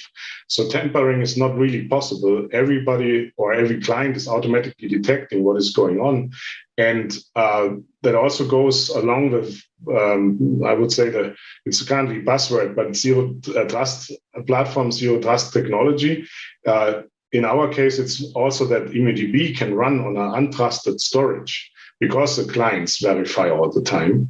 And that was very important for us, that you are really safe against even the sophisticated attacker that could easily overcome a Postgres account or some permission-based databases and data structures. And then the client automatically trusts the backend. So in our case, the client knows how to verify the backend, and that is the first that the client does before even sending new information to it. So therefore, what we created with ImmuDB is a platform that we use internally, but we made it open source because there are so many other use cases that are in need of a immutable structure. There's a lot of discussion these days around software supply chains. Are you seeing people revisit how their software components are used? Most applications today are stitched together from a variety of components with a little business logic sprinkled on top, I guess. What's your sense of the urgency on the topic?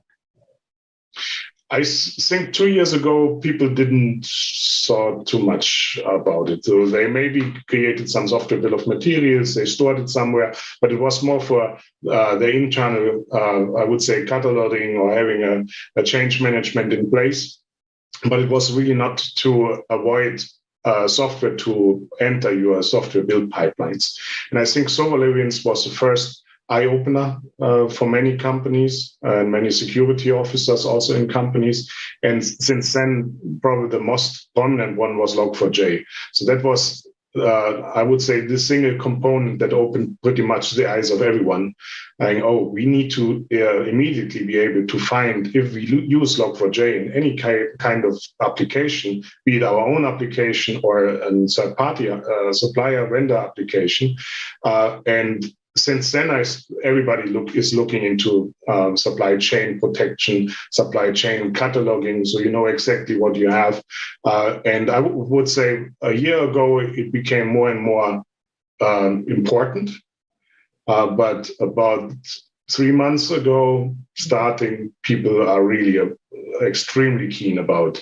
We need to find a solution where we can know the provenance of our software. We know exactly where it's currently running. Are we affected? Because there are so many, I would say, news, also security advisories, but also things that happen just that open source software is being broken, so functionally broken, not maliciously broken, where you just need to stop these components from entering your software. And I think the importance of software supply chain actually went up massively the last 18 months, I would say. But now it's just starting. So now we speak about even having software bill of material standards for all kinds of software pieces that can be exchanged, platforms that support software bill of materials, vendors. The executive order of Joe Biden is, of course, a very important step towards it as well. So you need to provide the software bill of materials to your customers as well at a certain point. So the importance in massively increased. Do you think we'll get to a point where it's not just the federal government, but all organizations are going to say, if we don't have an SBOM attached to this thing, we won't run it because the security risks are just too high? Absolutely. I actually gave a speech on a CISO summit a couple of weeks ago, and that was actually a number one topic. And this was not about the US government or selling to the US government. It was really about companies in Europe, telco companies, but also insurance companies.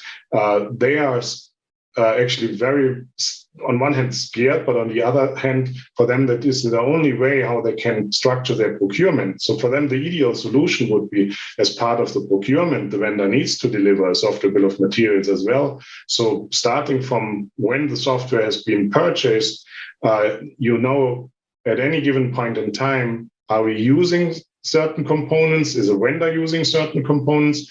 So you are not completely blind when some news like Log4j popping up in your RSS feed or whatever kind of news feed you're using. You mentioned CISOs. What is the role of security people in this conversation? Is it really just something the developers are going to fix, or we hear a lot about DevSecOps? Exactly where do the security folks fit in with the whole DevOps and developer culture these days? I honestly think that it would be a mistake to start with a developer. Of course, the developer has certain responsibility, but the ultimate job of a developer is to develop applications, and that is currently in a very fast manner. So if you actually slow down the development because you push this kind of, I would say, duty to a developer, it will break many other things that you're currently used to. So it's more the DevOps teams that they actually need to start when code is being pushed, when the software binaries are being built, that these steps are protected, that these steps are being tracked, also auditable tracked. And then it goes up, I would say, to the CISOs and even the risk managers, because the risk manager eventually needs to know that their main income source, let's say an e-commerce shop, is affected. So it's not about the developer anymore who can really protect all these kind of software pieces, because also the complexity of the software is so big that a developer that builds code today, but the software is being built TWX after, again, from an automatic engine, the dependencies change completely. So there's much more, I would say, the DevOps teams and the enterprise architects can do than the developers. They are actually, you can advise them, but you cannot really give them the duty to protect their own code. How hard is it to set up your platform and integrate it within a DevOps workflow then? That is a good point, a very important point, because you want to get, or you speed up and improve your DevOps process as fast as possible, or your whole software delivery pipeline. Therefore, the typical start is really implementing us into their existing pipelines. We made it as easy as possible to integrate in existing pipelines, be it Jenkins or GitHub or GitLab. We have automation tooling. You can just drag and drop, or like GitHub Actions, you can just import into your existing repositories. So we made put a lot of effort in making it as easy and fast as possible to integrate us. But there's also another point to it, and that is your existing software, your existing repositories, existing container images, or whatever kind of artifacts you already have. And we also provide command line and APIs for companies to basically integrate and collect everything they have right now, and they typically trust also right now because they currently use it, so that they can get up to speed in a couple of weeks, realistically, because a larger corporation, there's so many processes you need to change. But a smaller corporation can also get it done in a couple of days. And the eventual goal is always that you could, after you integrate Code Notary, that you can say everything unknown from now on is suspicious. So that needs to automatically be checked, and you don't let it into your software pipeline before it's being either vulnerability checked, compliance checked, or somebody says, yeah, this is trustworthy. What do you wish that senior IT leaders appreciated or understood about all this process? It seems like the rank and file kind of understand the tactics that we're trying to employ here, but I wonder if the senior leadership gets it and is funding this and understands it, or what's your sense of what are the obstacles to achieving this immutable state of software development? Yeah, a very good question. And actually, we are currently mostly at the level of vulnerability scanning. So that is typically the first thing people understand and do, because you also do it on your local system and so on. So the first approach is always vulnerability scanning and adding vulnerability scanner to your platform. But then you realize, or the teams that you manage realize, there's more to it. There are so many changes going on. There's so much flexibility that you need, that vulnerability scanner are not enough. So I think now we start to come to a point where they realize all of the attacks that happened in the last, I would say, 18 months could not be solved by having vulnerability scanners in place. You need to have more in place. You need to have a trusted supply chain. And like I mentioned, the view changed about 3 months ago. And now the budget is there, or it's being at least planned that people need to do more. And many companies are now starting to build their own cybersecurity teams. That is, their focus is to build rules and guidelines how to protect artifacts, how to protect software, how to protect runtimes, and the whole pipeline with it. All right, well, you heard it here first, guys. We need to do more. In fact, I might argue it's amazing we got this far without a much bigger mess than we already have. Hey, Dennis, thanks for being on the show. Thank you very much, Mike. All right, back to you guys in the studio.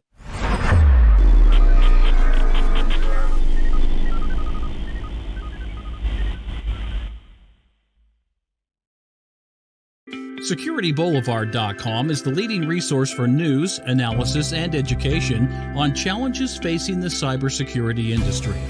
SecurityBoulevard.com covers all aspects of cybersecurity, including data security, DevSecOps, cloud security, application security, network security, security threats, and more. SecurityBoulevard.com has the largest selection of security content, featuring breaking news, blog posts, podcasts, and more. Visit www.securityboulevard.com to learn more. SecurityBoulevard.com, home of Security Bloggers Network. All right, everybody, that wraps up today's Techstrong TV broadcast. I hope you enjoyed today's conversations as much as I do, as always. I will be back here on Thursday with a brand new episode for you. Until then, I hope everybody has a great day, and please, whatever you do, stay safe.